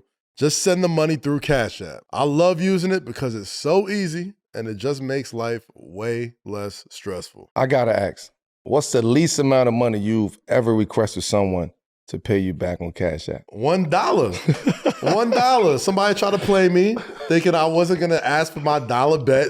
And I said, yes, I'll take Cashapp. And they sent me my dollar right away. That's very honorable, I'll tell you that. Absolutely. For a limited time only, new Cashapp users can use our exclusive code to earn some additional cash. For real, there's no catch. Just download Cashapp and sign up. Use our exclusive referral code 7PM and BK in your profile. Send $5 to a friend within 14 days, and you'll get $10 drop right into your account. Terms apply. That's money. That's Cashapp. We have a special segment on this show called 7PM Moment. It refers to the point of your life, be it personal or professional, where you're at a fork in the road. Like we're going this way or that way would set you down the very specific path. So you have to be locked in about what you decide to do and your intentionality. Like what was that 7 p.m. moment for you? Like what was that crossroads where like, okay, I gotta go right before I go left? Man, I had a 7 p.m. moment. Interesting, when I was in high school. And I was at Mount Zion. And Mount Zion knew that I was going to be the top player in the country. Mm-hmm. But the school wasn't, it wasn't set up to where I didn't have any money. So it wasn't set up to feed the players properly. So I told the coach, I'm leaving. Mm-hmm. I'm going back to Florida. I'm not sticking around. The coach put me to his office and he said, listen, it was me and Jared Jack in their office. Mm-hmm. He said, if you leave my school, I'm going to document your transcripts to where you have all D's and F's and you will never play high school basketball again. Mm-hmm. Wow. I look at Jared Jack. I look at the coach. You do that? I look at Jack again. And I couldn't say anything. I'm like, I'm at a loss for words. Yeah. And then I walked out of the office. I called my mom and said, Mom, this is what the coach told me. What I'm going to do is get my first night with report card and I'm just going to leave. She's like, all right, good plan, son. So I got my report card, I left. Sure enough, I enrolled in school in Florida. Documents came down, all D's and F's. Damn. HBO Real Sports with Brian Gumble caught the story, came down, filmed it. I'm already ruled ineligible now. Yeah. They realized that the school lied about my grades. I could have played, but I didn't play. Mm-hmm. So I'm like, what do I do? You know what I'm saying? The number 1 player in the country, all over the Orlando Sentinel articles in the papers, the best high school player you may never see, super embarrassing moment in my life. And I'm like, what do I do? So my 7 p.m. moment was, I stayed in school, I got my grades, and I went to Cypress Creek High School, mm-hmm. and I became the top player in the country, and I was able to get drafted. Mm-hmm. So that moment, what could have been, I could have just said, you know what, man, it's too hard for me. Right. I'm not dealing with this. Every chance I get, somebody try to take advantage of me. I'm young, don't know what's happening. I'm just going to the streets. But I said, you know what, nah, I'm going to stay focused. I'm going to stay 10 toes down. And that was my 7 p.m. moment right there. I chose to stay in school, get the grades, and get drafted. Yeah. I was a part of all of that. That's it's good to hear that. You know what I mean? Because it was real. Yeah. That Brian Gumble story, that real sports story was real, champ. Yeah. That's crazy. And it's good to hear. You know what I mean? Like allow him to tell that story from his perspective. What actually really happened? Right. Because there was a lot of false information. Of course. Yeah, and this is pre-social media. This is pre a lot of stuff. So and that carried on somewhat to the NBA. Yeah, there was that thing about him. Which is why the whole thing, the whole Olympic situation. because I got to teach you a lesson. I have to teach you a lesson. You get what I'm saying? That's the connectivity of what was going on around that point in time. And I told you before, it was 2 buckets that you came in with. Yeah, it's like this bucket or it was this bucket. It's like if I'm a fan and I'm watching that, and it's my first, it's Real Sports, Brian Gumbel. Everybody knows that show. It's my first time seeing you. You probably get the unfair stigma already. It's like, oh, here comes another dumb athlete, not smart enough to go to college, so he's gonna go to pros, all the type of stuff. Like that's a horrible stigma to have over you over what seems like a personal vendetta from a coach for leaving the school and just because I was the top player in the country. And they knew it. And then so if I stay with the team, okay, they're gonna have more notoriety. They can sign a big contract with whatever company they can sign with, the whole thing. And me as a 16-year-old player, I don't know any of this stuff. I'm just trying to hoop. Right. I'm trying to eat and hoop. You know what I'm saying? Yeah. That's it. And so I was caught in that mix of like all that, and I had no idea what was going on. But I was able to stay focused. Man, that's incredible. That's incredible because I feel like for you, man, your entire story, I've followed you since high school, and like there was just so much mystery around you for a while, right? Like most of the top players in the country, the #1 players, you at least hear a little bit about them sophomore, junior year, maybe that summer they kill out a summer camp or something like that. It was like a whisper, and then it was loud as fuck, which it was like this is grown ass man in high school destroying people. And then that Brian Gumbel story comes out, and it just you've heard so many up until that point, so many like cautionary tales of people going to the league straight out of high school that don't make it because of XYZ.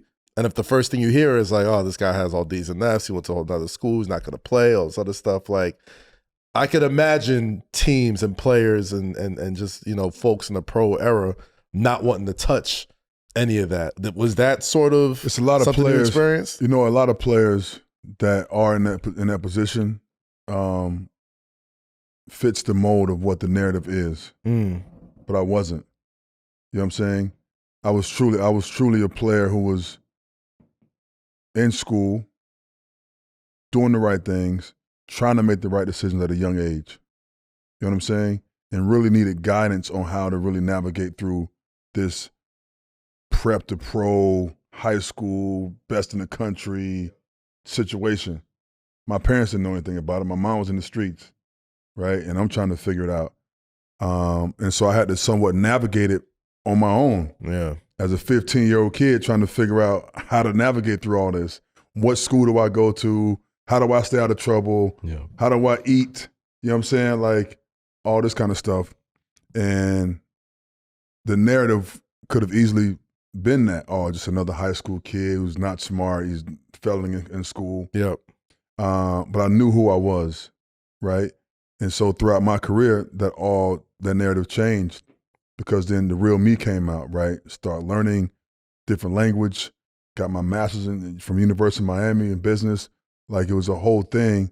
But during that high school era, it was a narrative that people put out there that might have, it's because I'm sure that's common in high school for players who are not smart and have good basketball players, but they just, don't have the education. Yeah. I feel like there was a lot of people that was almost expecting you to be another one of those cautionary tales of like, oh, here comes another guy who didn't have the smarts to get into college, so they're just going to throw their name into the high school hat and just see how it goes. I mean, we hear about some of the success stories of people who came straight out of high school, but there was also a lot of dudes that we don't hear about a lot anymore when, it was very normal for people to jump from high school to the pros. And it's crazy that that's your 7 p.m. moment because I remember that story and I just remember thinking like, damn, this is another kid who's probably going to, just be, I don't want to put no names out there, but be a guy who gets a cup of coffee in the league straight out of high school and then is out doing something else. So and he made the McDonald's game that year. Yeah. That senior year. Right. When he went back to Florida. Yeah. So that's crazy. Yeah. So I think went about back. I did everything I possibly could from a school standpoint and made the McDonald's All-American game, went to the Michael Jordan Capital Classic, got the MVP of that game, and then I was like, you know what? I'm declaring for the draft. Got to the draft. I sat down with Jerry Colangelo and the Phoenix Suns before I got drafted, and we sat down and had a conversation. And he realized at that point Like this kid is not what it seemed to be. Mm-hmm. We want him. Mm-hmm. We're gonna draft him. You know what I'm saying? Yep. And I think from that point of view, for Jerry Colangelo to sit down and have a real conversation with me, to pick my brain and pick my intelligence, right? And to say, I see who he is. All this they're saying, we're not worried about that. We're going to draft him. Right. You know what I'm saying? And that was the start of my career. Man, shout out Jerry, man. Real one. Yeah. Great to hear that. But Rudy, it's your time, champ. You know what time it is. It's time for another edition of one of my favorite segments on the show, Keeping It Real with Rudy. Don't nobody keep it more realer than the Wave God himself during this segment. Wave God. We tap in with you to get your honest take on things going on around the league. Rudy, you got an incredible hit rate with these Keeping It Real segments. That's all I can do, man. Can't you don't lie. hold back. Previously on the segment, you were adamant that the Phoenix Suns' big three was not going to work and weren't sold on the Warriors making a run after adding Jimmy Butler. Got to give the devil his due for those incredibly accurate calls. The Warriors didn't make it past the second round, and we all know what happened with the Phoenix Suns. Rudy. Yes. What do you have to say about nailing both of these regular season and playoff takes? I mean, it wasn't a knock on anybody. 'Cause I got a lot of flack for the Jimmy Butler thing, and it's nothing against him as a player or anything. I think he's proven he can lead a team. But like these guys were talking about, like we've all sitting here been in a situation where you go somewhere else and you have to go off of somebody else's motor. You go as far as they take you. You know what I mean? So, I mean, Jimmy Butler is great, and in Miami, it just happened to be set up to where it's like we're going to go where you go. But when you go somewhere like Golden State, you're not going to like Stephen Curry, and I don't think anybody here sitting thinks that anybody. Well, let me put it like this. I don't think anybody thinks that Stephen Curry should take a backseat to anybody. No, not at all. So there you go. And it so happened he got hurt, but Jimmy did the other things, and they made a good run and push. But as you see, like Steph went down, it really hurt that team. I mean, more than that, there were parts of that series where Jimmy Butler wasn't even looking at the rim. Like he was getting to the cup and just trying to pass. He was being passive, and it was just like, That's ain't gonna win no games like that. That's a comfort level. Yeah. Because when you first get to the team, you have this level of excitement and adrenaline, and like everybody's excited and they just going. But when shit died down and settles in, when the house settled in, and now we got to make this playoff push and this playoff run, it's the excitement is there, the adrenaline is there, but now you don't know how Steph Curry operates at that level. Right, so the more y'all go, the more Steph is going to dig deeper into that well, and you don't have that experience of Steph digging in that deeper into that well, and what happens with that, and where you fit in that, and so the time period was short. I would say that. I'll give them that. Right. The time period was short. They made a hell of a move. They tried it. We probably still be talking about them if Steph is not hurt. So they credit, right? Exactly. Right, but we talking about Jimmy in general. We talking about Jimmy in general. I mean, to his point, your point, I agree with you on the fact that we've seen Jimmy at the height of what he can do. Yeah, his possibilities, his talent, his will, I would say, to win. But now you take that and you got to implement that into a system who's a dynasty. They're a dynasty for sure, 100%. And they have the way that they play, and no matter what, you're gonna have to find your way. And that's not what you do. You don't shoot threes. You don't play like you don't play like that. So now the level of comfort starts to change. And now you start to try to fit in, and you start to try to do little shit. You got to be aggressive. Yeah, though. but you start to try to dump off passes and make passes that you don't normally make. You got to finish those. Also give respect to Minnesota, because what we saw during the regular season is what everybody trying to figure it out. Like it happened because Jimmy's a smart basketball player, because they just made things happen. But the rest of the league is trying to figure out how to play it. Yeah. And when you get in the playoffs, it's like we don't have to play against. There's no secrets tomorrow. It's like we're going to figure you out in this series, and that changed things a little bit. You got to get to it. Yeah, it's like the secrets are out in the playoffs, right? Like what worked for him, 4 games against 7. him. What worked for Jimmy for years was his will. What worked against Jimmy was his lack of will. Right. Because you want to fit in and you want to make sure that we all know who team is this. This is what you want to make sure everybody knows. This is Steph's team. I'm just here to do what I need to do, whatever that is on a day-to-day basis. So there's no consistency of what you bring to the game as far as night in and night out. You don't know what Jimmy is going to bring in Golden State night in and night out over these past couple months. But it's also, when you got Steph Curry running around trying to get open, it frees up a lot of space for you. So, I will say, it might not have been as tough for him in the beginning to get his shit off. But when he's gone, man, everybody just focus on you. Yeah, you got to go to work, champ. You got to go to work. Yeah, you got to get to it. You got to get right to it. I mean, that Minnesota, again, you got to give credit to Minnesota. Like, defensively, they made Jimmy a non-factor during those last couple of games. I mean, he played there, so they know. Yep. Yeah, they know his game. They know his game. You know what I'm saying? So, Jimmy can score the hell out of basketball. Jimmy do a lot of great shit. He does now. You know what I'm saying? He do a lot of really, really good stuff throughout the course of the game. He doesn't do anything great. Yeah, he can score. We've seen him score at the height. We've seen, playoff Jimmy. But, he does everything solid. Yeah. Right? So he can have an impact on the game defensively without scoring. We as fans fell in love with Jimmy Buckets. Right. And that's not who you know what I mean? He could be that we sometimes. fell in love with Jimmy Buckets. So we want to see Jimmy Buckets incorporated into a system that don't need Jimmy Buckets. But also the formula was off, though. Matchups matter, right? Yeah. You can have Draymond and Jimmy on the court together if you got Steph out there. If you take Steph out and put Podolski in, now defense shift, they focus on you more. Yeah, it's a different kind of defense. It's different ways to guard. It's easier to guard. Because there's a level of respect, too, that they got, too. We ain't fuck Podolski. Not me saying it, but it's your thought process in that time we is take Jimmy out of the game opposed to someone Steph else. ain't playing? Oh, man, what? Yeah, because he's been playing. He played well, but it's just still, just having Steph, you know what I'm saying? Everybody talks about matchups. Everybody talks about what lineups you're going to put out there. It's just I don't know. You have to play Draymond, you have to play Jimmy, and you can play them when you got Steph on the court. Yeah. But maybe you can't play them together when Steph not on the court. You know what I'm saying? It's a different system. Yeah. It's a different style of play with those two out there. When those two alone. In the playoffs, you got to, I get your point, right? Yeah. If you can't play Draymond and Jimmy at the same time, but in the playoffs, you want your best players on the court. For sure. And you got to figure it out. Facts. You got no time to try to, no time to waste. You got to figure it out. You know what I'm saying?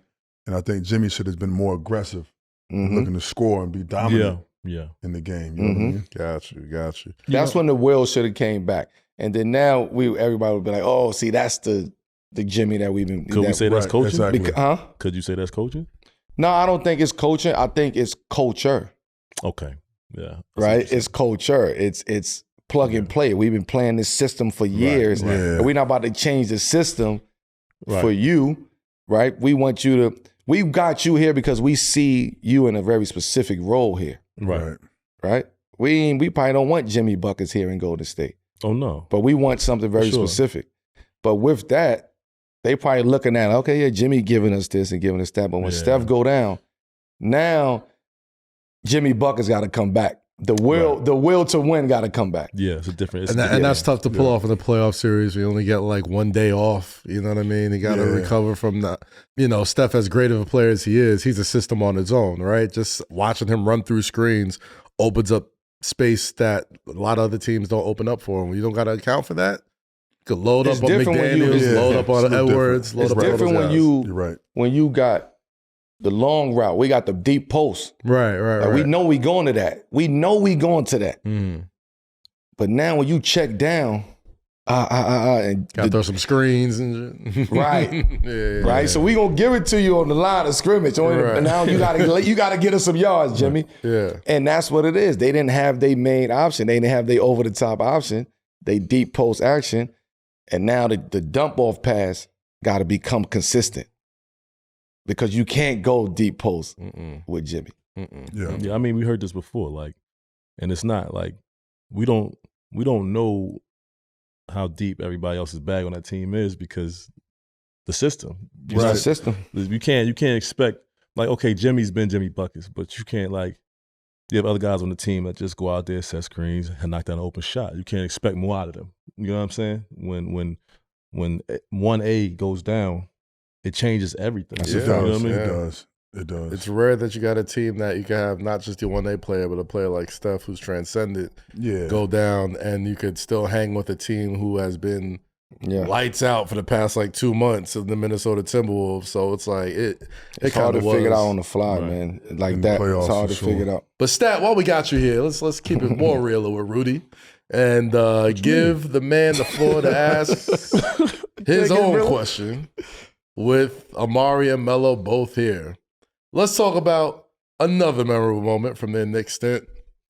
Linsanity. Oh, shit. Rudy, take it away, Rudy. Somebody just added this on here. I ain't seen this on the card. I saw it. Listen, me being in the league and playing against, we didn't actually play against Linsanity, but watching both of y'all at the points in your career where y'all consider stars in this league. And this is a team that's considered to be a championship contender. What was it like to see somebody that is considered a role player come in and really, really take his game to the next level, like Jeremy Lin? Before we answer that, FYI, we gonna get Linsanity on here. We should. And we gonna let him tell the story. Jeremy, we gonna let him tell the story. Come on, we need you on this couch. Oh, really? Right, exactly. Cool, man. Watch, we'll get him on the couch. But go ahead, Steve. Yeah. I think it all happened kind of, randomly. Mm-hmm. I had to fly to Florida. My brother had passed away. I think Melo was also down with a bit of an injury, I think. I pulled my hamstring against Jersey. Pulled his hamstring. We had a couple guys injured, so we had to do a plug and play. Mm-hmm.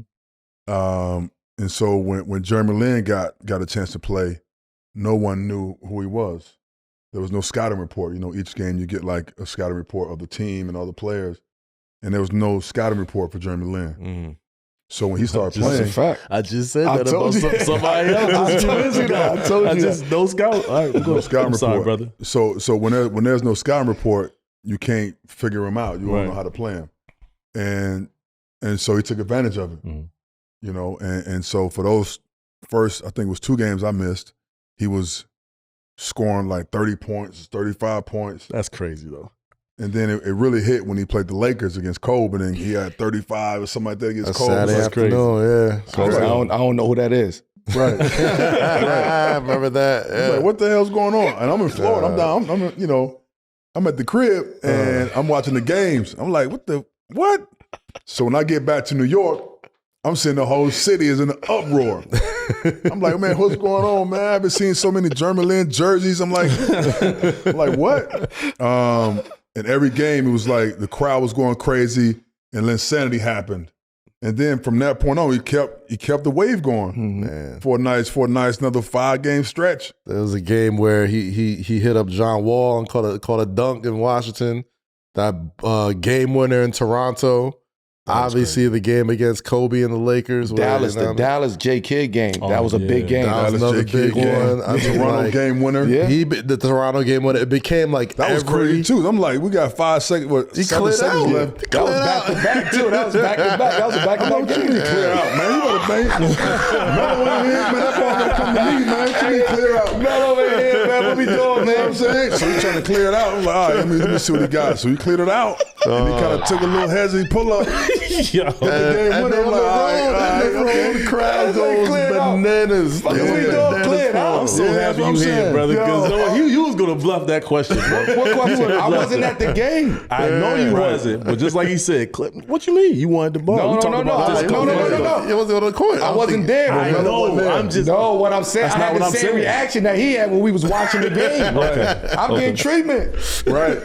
I'm hammy fucked up. Niggas like, He talking about clear. I'm like, what? Clear it out. I'm with the Knicks trainer. We getting treatment. Granted, he did the same thing to Kobe too, though. When he was the Lakers, He did that. But hold up.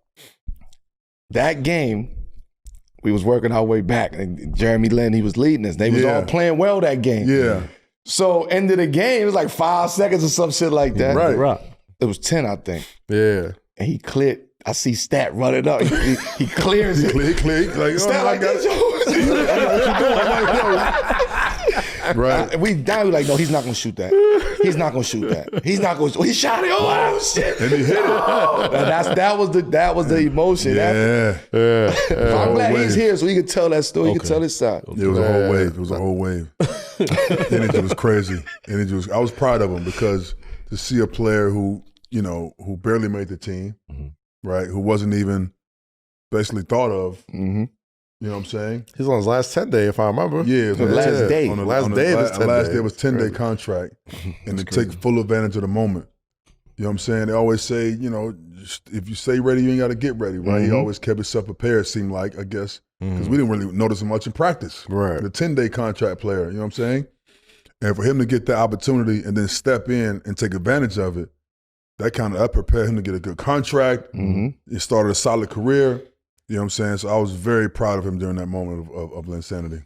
Man, that Linsanity era was like a month of what's happening now, right? Like just as far as like every game, like that was probably the first time I saw people like partying outside of the Garden because of a Knicks win. Like that's when I truly realized how crazy Knicks fans were. I was like, what's going on here? Like it was changing the name of bars and restaurants around. Like it got real, champ. Madness. Cover of Time magazine. magazine. A whole market of fans though too. Yeah, for sure. You know what I mean? Them top pay fans, them Taiwanese fans. They was pulling up. Yeah, for sure. It wasn't no celebrity row. It was all Taiwanese and all Asia. Like it was all first 3 rows around the court. He broke a whole new economy to the NBA. It felt like, right? Like great. It was like he was. It was crazy. He was a bench player 1 week, and then 2 weeks later, he's on the cover of Time magazine. Yeah, Rudy be in the back like, yo, what the fuck? Insane. What the fuck? Yo, what is going on? That's how he's in the back like, what the fuck? Yo, this is crazy. It's crazy. Man, yo, but Stap, like we said, we're so glad you're here. Yeah, man. Because, one of my favorite parts of doing this show is revisiting one of my favorite eras of Knicks basketball, and that is the Knickstape era. We've had Shump on here. We've had JR on the pod a couple weeks back. And we can see how fun that Knickstape era was whenever you guys speak on it as players, man. There's all these backstories, stories about, going out after the games, the fights, on the games, everything. Just an aura-filled squad, man. Yeah, man. I'd love to hear some of the most memorable moments that you had being a part of the quote-unquote Knickstape era Knicks. What was the most fun part about being a part of that squad? I honestly think I had probably the best time of my life during that stretch. Yeah. Because we had so many like good guys, but great character guys. You know what I'm saying? Mm-hmm. And we always did things together off the court. Whether it's going bowling, whether it's going to watch a movie, whether it's going to a restaurant, going to whiskey bars, whatever it was, we did it together as a group. And everybody had their own personality. You know what I'm saying? From Melo to Shump to JR to BD, we all had our own personality, and we all truly enjoyed being around each other. You know what I'm saying? And then on the court, it showed because we had a great season that year. And I think, for me, that was probably one of the most exciting times of my career with being a part of that Knickstape group. JR was here a couple weeks ago talking about, when he first got to the team, he made Shump drive him to Dave & Buster's and whatnot. Right. And everybody sort of treated Shump like the little brother of the squad, exactly. Like just that young energy. Do you have any crazy or great Shump stories about, being young and in the league and all that stuff? I feel like he kind of rubbed off a little bit on all the vets, all the coaches, everybody. He sort of had that energy, but he still has that energy about him. Shump had high energy, man. He always got high energy. Shump nonstop. He nonstop. Yeah. You know what I'm saying? He rapping, he telling stories. He got a whole thing going on. And he was like our little bro. Mm-hmm. Yeah. You know what I'm saying? And so we'll give him game on how to handle business as far as basketball and how to, be professional and these type of things. But just the energy of Shump itself brought life to us, right? Because when Shump came on the team, he was Shump right away. We knew exactly who he was. Mm-hmm. And on the court, he brought the same kind of energy. Mm-hmm. Like he's guarding the top guard on the court. You know what I'm saying? He attacking. He trying to get to the basket. He trying to score. And his energy itself brought a lot of energy to us. Mm. You know what I'm saying? And so just being who he was always fun to be around. Melo, I mean, that squad, I feel like, aside from this era of Knicks, who are obviously about to start the conference finals this week, it felt like that was the first time anybody who was born in the 80s saw the Knicks see any sort of success, right? Mm-hmm. Like as far as like, oh man, this is a squad that could really do something about this. I know, there was Miami over there. There was, obviously the West is always a problem. Indiana was really good. How close do you really believe that this Knickstape team was to like accomplishing the ultimate goal, like as a unit? Like, do you kind of feel that, both of y'all? Like, do you kind of feel it in preseason and training camp? Do you feel it in the middle of the season? Like, when did you guys know you had like a special group, a special unit? I remember that training camp coming back that year. Because remember, I got here in a half a year. Yeah. Right, prior to that. And, I was riding the momentum of what they had already created. Early in the season. Yeah. Right? So I'm just trying to let me add on to that energy. Yeah. Then now we get to 12, 13, when it's like, we got a chance. When you look at every team does this. Rudy, you, I'm sure y'all did this. You look at the landscape of the league, and you're like, look at your squad. Like, oh, we really got a chance. Mm-hmm. So we come into training camp that year, super locked in. Everybody in shape, everybody locked in, Raymond Felton got in shape. Like, you know what I mean? Like, it was like, we had Ray Felton get in shape. Right. Hey, I think, We got Ray Felton got in shape.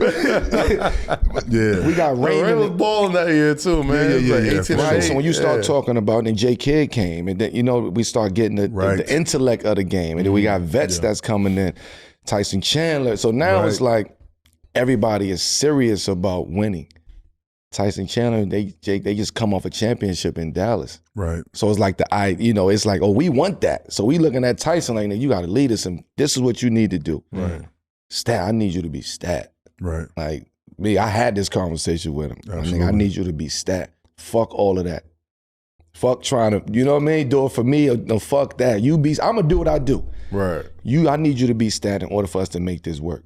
Right. We need niggas to be scared of us, intimidated by us when we step on the court. Mm-hmm. So I need the pick and roll stat, yelling, screaming, fuck these niggas. I need all of that shit. You know what I mean? Tyson above the rim. Yeah. So we had that type of energy. And from my perspective, from the day that we stepped foot in that training camp, was like we got a chance to win a championship. Yeah, that was tough, man. Yeah, right? Amar'e, what about you, man? I know you were kind of there already. And obviously, you got to see a bunch of different iterations of the squad. Like, and obviously, you were still trying to like get yourself healthy and all that type of stuff. When did you sort of feel like that the synergy of the team was, oh, this could be a 50-win team. Oh, we could probably make some noise. Oh, we could probably win it all. Like, when did that hit for you? I think around the same. The training camp was the start of noticing what we had. Mike Woodson was putting together a solid game plan. Like, I enjoyed playing for Mike Woodson. I think he's one of my favorite coaches I've ever played for. Mm-hmm. And then bringing in the veteran players. We brought in J. Kidd. We brought in Kurt Thomas. We brought in Tyson Chandler. We brought in Rasheed Wallace. We brought in Marcus Camby. Mm-hmm. You know what I'm saying? So we had a lot of positive influences on the basketball court that can give us information that can help us win a championship, right? And for me, I felt like if I was able to maintain perfect health, then we probably could accomplish that goal. So I was working my butt off trying to, stay in shape, trying to stay healthy almost that entire season. Mm-hmm. You know what I'm saying? And then the rest of the guys had to somewhat carry the load and try to continue to play at a high level. Yep. You know what I'm saying? And they did. And we all did. We all pitched in and tried our best to accomplish that goal, right? And because we had so many great veteran players, and Melo was leading us along the way, we had guys that were locked in to the ultimate goal, we had a successful season. And Mike Woodson made everybody better also. Yeah. J.R. Smith got Sixth Man of the Year. Mm-hmm. Tyson Chandler got Defensive Player of the Year. You know what I'm saying? Melo was All-Star. So that he led the league in scoring that year. I want to say NBA leading scorer. Mm-hmm. So we had a cohesive unit, and we had a great chance to contend for a championship that year for sure. And I think on the outside looking in, and I could be wrong, but it felt like a lot of those guys wanted to play for you too, because as a fan, it was almost like Stat was like the first one through the door. Yeah. As far as like getting the Knicks back relevant. First building block. Yeah, he was the first building block. And it was almost like, damn, like it as a fan, it hurt not seeing you out there as much as we would want you to, because it was like, man, like these guys is hooping. But like, you know, it was still very much a big three era. It was very much like, hey, we need our boom, boom, boom, big dudes. And you was that big building block. And I know it had to be frustrating to not feel like you used to feel during those runs, right? Yeah, for sure. It was definitely a trying moment for myself because I was trying every single thing possible. Right. I mean, I changed my eating habits. I went vegan for months. I tried everything. I would train. Right. They was in wine baths and shit. Wine baths, bro. Can we talk about? We don't got the wine baths on the rundown, do we? Can we talk about the wine baths, bro? This nigga doing, man. This nigga front page of the wine bath. I was doing it all. I was doing it all, man. I was doing it all. Yeah. Do you still do the wine baths? Yeah, sometimes, yeah. Okay, all right. It's a casual thing. It's a casual thing. Kick back and chill. Does the exfoliating? Like, what is it? You trying to... No, you just like I do it now. I bet it, I mean, it has to, right? Yeah. Now, I ain't know what the fuck he was What doing. is it? What does it do? I ain't know what the fuck I thought this nigga was bugging, man. Wine baths are nice, man. Just sit back and chill. Just It kind of rejuvenates relax. the body. Yeah, it rejuvenates the body. You get you a separate glass of wine, some nice cold water, just chill and relax, like a good time to zen and relax. You know what I'm saying? Like a saltwater bath. Yeah, but exactly. it's wine bath. You get drunk? No, man. No. What's wrong with you? You're not drinking out the tub. It's wine. I don't know. No. He's taking a You shower. in the bath. You can't drink your own bath water, bro. You gotta, you know what I'm saying? You can't drink your own bath You water. put lotion on, don't you? Same thing. Moisturizer. Man. I remember another day on that year, man. Like the first conversation we had. I don't know if you remember this. Woody comes in the room, film room. Dolan is standing right next to him, and he says, "We got a hell of a team, but it's gonna be up to y'all. For all of y'all who free agents, who looking for money, who playing for contracts, if you buy into this, you all gonna get paid. Ain't that right, Mr. Dolan?" I was like, yeah. But my point is, it was something that small of bringing it all inclusive to everybody and like, look, everybody gonna get paid. Fuck the money. Let's just go out here and try to win. Absolutely. But nobody never brought Mr. Dolan in there in the film room to like, I need you to hear this too, because I need you to be on board with this too, Dolan. Right. If they do what they got to do, you got to make sure that you take care of everybody. Absolutely. Was that a big reason? You're the fifth member of the squad we've talked to here. Is that a big reason why people love Woody so much? Yeah. Because he seemed like a real good galvanizer and he set the relates to tone. people on a human level. You know what I mean? Then not just a player-coach relationship. Yeah. He's also a player coach. He played in the league before, so he understands what we go through as players and how we try to stay in shape and get in shape and stay healthy and all these things. In the grind of the NBA season, he understands all that, and the terminology he uses, you know, with his coaching strategy, we all also can relate to, right? So it makes it much easier to play for Woody because he can connect with us in a way that a coach who haven't played the game at that level can't relate. You know what I'm saying? So Woody was very, very relatable. And to that same point, you know, I don't think a lot of people know James Dolan personally, even as on the outside looking in, you don't really get much out of him. But like from y'all experiences, just playing for him being in the film room, being locked in, like He wasn't in the film room. Okay. He was there for that reason. Oh, right. To validate what Woody is saying. He wasn't watching film. Right. Gosh, I was like, damn, he was in the building. I was like, I had Dolan all messed up. He was in the building because it was like first day of training camp. Right. And everybody having talks and meetings, and they brought him in. Woody brought him in and established that energy from the jump. Gotcha.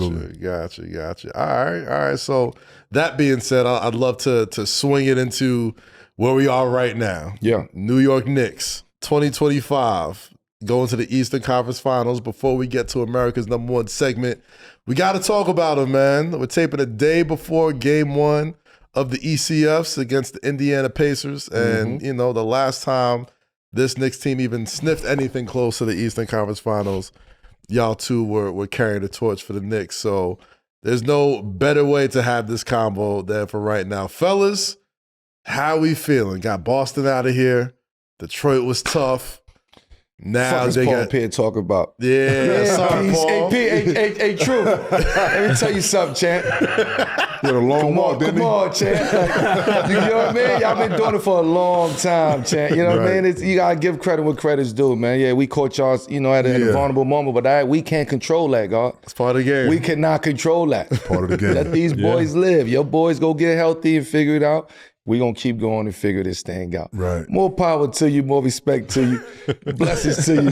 You understand? But it ain't like that, It's our time now. We ain't like that. It's New York, Boston. Man. You know what type of time it goes with that when it comes to competing and winning. Right. So enjoy y'all summer, man. Oh, man. No, I'm just saying, just enjoy it. No, I'm fucking with them. I saw his video. That's why I wanted to address that. He's got to reference Celtics. He took that long walk. He promised was a man of his word. When PE step up and say something, when Pat Ewing say something about the Knicks, dumb it down. Right. Man, listen, you know what I'm saying? Rule boy things don't say nothing. Right. Well, I know you was out the country, but I know you was at the games this weekend. That clinching game, bro. Yeah. I ain't never seen the Garden, Midtown Manhattan look like that ever. And this is the conference finals, man. Just what were your thoughts watching not just the Knicks play and how they played in that clinching game, but how fans reacted? Like, it was New York is nuts. Beautiful. Yeah. Beautiful to watch as a Knicks fan. Absolutely. I mean, honestly think, with the way the team is playing, first of all, how they playing and the way they play the game of basketball, right? They have every position is covered, right? And you have a great defensive team that bought into Thibodeau's defensive strategy. Offensively, you have every position covered as well. You got your shooters, you got your post guys in Karl-Anthony Towns, you got your point guard in Brunson. You have it all sorted out. So the sky's the limit. And when the Knicks are winning, the whole world is on fire. Not only New York and New York State, but the whole world is on fire. Yeah, you know what I'm saying? But right now in the Eastern Conference Finals, I expect for the game tomorrow to be out of control, bro. It's gonna be mayhem for sure. Now, Amar, you didn't go to college, but does this feel like the closest thing to feeling like an alumni coming back? Like when you go to the Garden and you get the shout out on the screen and you get to he knows. See that joke. I mean, at high school. I went back to college after my career. Playing. I didn't go. I went straight out of high school. But being back at the Garden feels like, an alumni type of situation, right? The fans get a chance to really celebrate you for what you did as a player for the organization. Yeah. And so it's always good to get that love and feel the appreciation from the fans. And the Garden itself is always on fire, especially during the playoffs. The fans are always ecstatic. And I don't know if this is my own, hometown New York bias, but I don't feel like there's a ton of NBA franchises that treat their alumni like the Knicks treat their alumni. The once a Knick, always a Knick thing really feels like it's really caught on. They starting to stand on it. It's really standing on it. I think the Lakers were like that for a little bit. Well, they're starting to stand on it and embrace it. You know what I'm saying? Like players always came back to the Knicks games. Yeah. But now you're starting to see over the past 4 years the embracement of the former players and really standing on once a Knick, always a Knick. And I think we're probably the only organization that's out there in basketball who, when you look at the sideline, you see the most former players. Yeah, right. Yeah. Like you don't see that in no other organization. So the fact that we can do that, and guys still feel everybody has their lane too. You know what I'm saying? From Bernard King to Pat Ewing to Sprewell to Starks. Everybody got their own shit. To Steph now got this. I got my own shit. Stat got his own shit, right? So it's appreciation on different levels. Absolutely. But everybody has they own lane to be appreciated. So when you see that as a player, man, you like, man, when I used to see Pat Ewing at the games, Like, oh shit, I want to do nigga. Oh damn, I can't do this play. Pat might say some shit like, you know what I'm saying? Like I wonder what he's saying when Bernard King saying when I made that fadeaway. Like you start thinking that way because it's like these niggas watching us play, bro. They done did it. Yeah, and I don't know if they feel that way today. But I'm just saying I know how I felt during that time. I see them games, man. Knicks alumni are active on that court. Like they are talking. And you also can see how like each of the alumni guys when they play in their eras. Like to see Clyde when he played. Like I'm sure he's sitting back watching the game like when I played in the 70s. How was that? Right. And Bernard King and when he played, he sit back and like look at it. Everybody played in their own era. And as a fan, right, who grew up loving basketball, you seeing all the alumni and you can picture and see these guys and envision those guys playing in their eras. That's a fact. Like LJ, he had the big shot against the Pacers back in the 90s. You know, Spreewell, you know what I'm saying? Like, you see these guys and you can see, like, I remember in their era on what they did and the impact they had, not only for the Knicks organization, but for the NBA. That's a fact. You want that. You want those moments, though. Yeah. Right. That's the part that's missing. For me, I wanted those moments. Right. I wanted to make a shot. I wanted the Larry Johnson, LJ moment, 4-point play. Right. I wanted the Pat Ewing run away. You know what I mean? I wanted these game winners. I wanted all of those. I wanted to be a part of that pantheon. Right. Okay. You know what I mean? Like when you talk about the Knicks, John Starks dunk. They ain't dunk on MJ, but that was a dunk. It is. Right. And that's an iconic moment in Knicks history. The tip-in is an iconic moment. The miss is an iconic moment. Right. You get what I'm saying? So for me as a player who understood the assignment of what I was playing in front of and playing for, I wanted that moment on when we played Chicago Bulls on back-to-back threes. Right. Because I know when you put LJ shit up there, you gotta put my shit up. Montage, you know what I'm saying? So I wanted to be a part of that history of New York Knicks. It's like no point in coming here if you can't foresee yourself being a part of that montage of the history of New York Knicks. So I want to ask you this question. All that being said, the moments. Yeah. The person making that moments right now, number 11. Yeah, JB. JB. Shout out to him. Just absolute, just the most clutch player in the league, ice water in his veins. Feels like anytime people talk about Jalen Brunson, they talk about Melo. It's like, man, the last person that had the city this lit was Melo. Right. Like, this is incredible. We talked about all those incredible moments, but, you know, if I remember correctly, I don't think any of them happened in an NBA Finals. Now, I'm not trying to look past Indiana Pacers because the Pacers are incredible. There you go. My eyes is locked in on them, absolutely. But, you know, you beat them in the regular season. You know, you feel like you want to get some revenge on them. I'm not looking past them. I'm just asking the question. Yeah. What's the prediction? The league. We'll get to the predictions a little bit. But with the league, what it means for the league, New York, to have the Knicks like this and possibly hosting, you know, an NBA Finals game, bro. Like, what watching all that, and I want to, you know, go back to the JB question. Those moments. When you're watching them, what's going through your mind as far as like, man, how much this means not just for the franchise, but for the league as a whole, just being a more casual viewing experience, especially around this time where everybody's watching and everybody's thinking, who's going to be that new flag bearer? Who's going to wear that white hat? Who's going to be the new face of the franchise, face of the league? You got 4 guys left who all have a shot at it, and one of them plays here in New York. Absolutely. I want to hear your thoughts, all your thoughts, on what that would possibly mean if. Not looking past the Pacers. If it was a fit, we all be drunk. There you go. There you go. So my thing is like the Boston situation, granted Tatum got hurt, but it's like even with Tatum, y'all had a 60-point lead in 3 games. Those first 2 games. Y'all had a 60-point head start for 3 games. Tatum was playing those games. Right. So something went wrong on y'all behalf. Yeah. Right? And we caught that momentum and we corrected what we needed to correct and we kept playing. Right. So that's Boston. And I also think we were designed to beat Boston. Our team was put together to match up against Boston. Here's what scares me against Indiana. we wasn't designed to match up against Indiana. You get what I'm saying? Because you don't know, you're not thinking about Indiana in a sense. You're thinking Boston. We got to get Boston. We got to beat Boston to get through this. So you ain't really thinking Indiana. Yeah. Indiana is so unorthodox. You don't know what they're going to do. Right. You don't know what Halliburton you're going to get. You don't know what Nembhard you're going to get. Yeah. You don't know what Turner you're going to get. Right. You don't know what Siakam you're going to like. That's the scary part of it.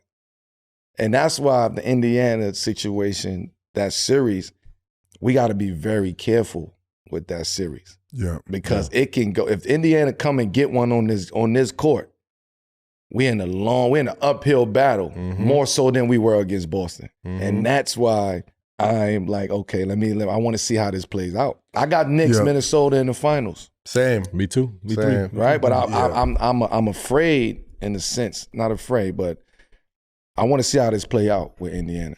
Yeah. It's going to be interesting. Yeah, I honestly think the Knicks match up very well against Indiana. Yeah. If you look at it position-wise, and defensively, who's a better defensive team, I'm taking my hat off to the Knicks. For sure. And I feel like when you match them up, it's almost evenly matched, but with the advantage to us because we're bigger and stronger in all those positions. So even if Turner have a good game, I still got Towns winning that matchup.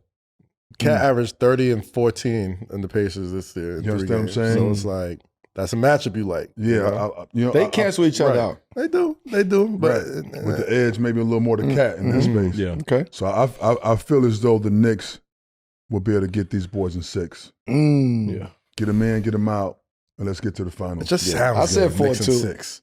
Yeah. I said 4-2. Yeah. Same thing I said Boston. Yeah. Boston was 7 though. That was. What you think, Rudy? What do you think 6. of this matchup? I say 6. I say Knicks and 6. Everybody say Come on, wait, dog. Keep it a buck. Keep it a buck. Knicks a long time to get. Yeah. No. Knicks and 6. Like you said, like I just feel like they got too much for Indy. Yeah, and Indy even too many defenders for point guard. What's his name? Halliburton. Yeah. I think he drives that team, and I think they have enough defenders to kind of get him out of rhythm. And you can switch. If Bridges checking them, Bridges got him. If OG check him, OG got him. Yeah. Towns, Josh Hart. Josh Hart. You know what I'm saying? He's the heart of that team. Like, I get it. Here's my thing. Boston had no point guard. Right. So everything went through Tatum and Jaylen Brown at searching mismatches. That's what Boston did. They searched mismatches. They tried to go at Brunson. They searched it. Now it's easy for you, not easier, but it's a lot easier for you to keep watching the same thing game in and game out. Right. So you can manipulate it to what you want to do. Right. You can start hiding Brunson. You can start moving him over here. You can start manipulating the game that favors you on the defensive end. Yeah. Right? You got to think, we were down 60 points. Yeah. Defensively, we were down 60 points in 3 games. And Tibb also outcoached. And he outcoached Missoula. Yeah. Right? Yeah, but we were down 60 points in 3 games. Yeah. Defensively, we got a lot of work to get. We got a lot of work to do because now you're going to switch off on a point guard who's actually can shoot the tray, who want to get downhill and dump off. He not worried about going to get 30 and 40. Boston need Tatum to go get 30. They need Brown to go get 30. You don't need Halliburton to go get 30. His 15, 13, and 12 is just as impactful. Very impactful. Right? For sure. So it's like we have to take something away every game. Now, if we're going to take Halliburton away, let's take him away. Let's see if Siakam going to beat us. I like that matchup, Siakam and OG. Yeah. May the best man win that right teammates there. too, so they know each other. They know each other, so that's going to be a battle. Stronger. Yeah. I like that matchup. Nembhard scares me a little bit. Nembhard is the one. And Benedict Mathurin scares me a little bit. Yeah, but Mathurin, we could, he's gonna play good. My thing is they didn't have him last playoffs, right? Knicks was up 2. they was like 2 minutes away from going 3-0 with like down 3 starters last year. Nembhard hits a bomb, you know what I mean? Mathurin is nice. Mathurin is nice. Nembhard is nice. Nembhard got Dame Lillard-ish game. Yeah. Like his pace, his flow, the way he shot back shoot, like he got a little bit of that. And you know who else I'm just giving you, I'm breaking the game down on both sides. I'm not saying that India's going to win. I think Knicks 4-2. The person that's going to bother me the most, I already know, is TJ McConnell, bro. Yo, TJ McConnell. You know TJ McConnell going to have one of them games where you're like, who's guarding this motherfucker? But you got to think, too, Tibbs going to have these guys well coached and well prepared. Yeah. For TJ? No, I'm saying Tibbs going to have the Knicks. Okay. Yes. Well coached and well prepared. So we got to think right now, they're going through all the scouting, watching all the film, breaking down all the players, checking all the characteristics. You know what I'm saying? So all these shots that they make in regular season, okay, you know, you have 82 games. Yeah. But playoffs right now, we locked in completely on those players. Yeah. So those shots you think they might make in the regular season won't be there much in the playoffs. Yeah. But they will make some shots. But If you keep material, to your point, go ahead. we will see one of those games where TJ McConnell. Yep. You'll see a gonna couple. control. No, I'm just saying, You'll like see a couple one games. game in particular. I guarantee that because that's just he hard That's to. what he does. That's what he does. He's hard to. Well, you can't plan prepare for TJ. You can't. Like, I don't even, you said old boy played like Dame. Who does TJ McConnell play like, bro? Right, he's just an annoyance. Yeah, like Wojciechowski, man. Wojo. Oh, man.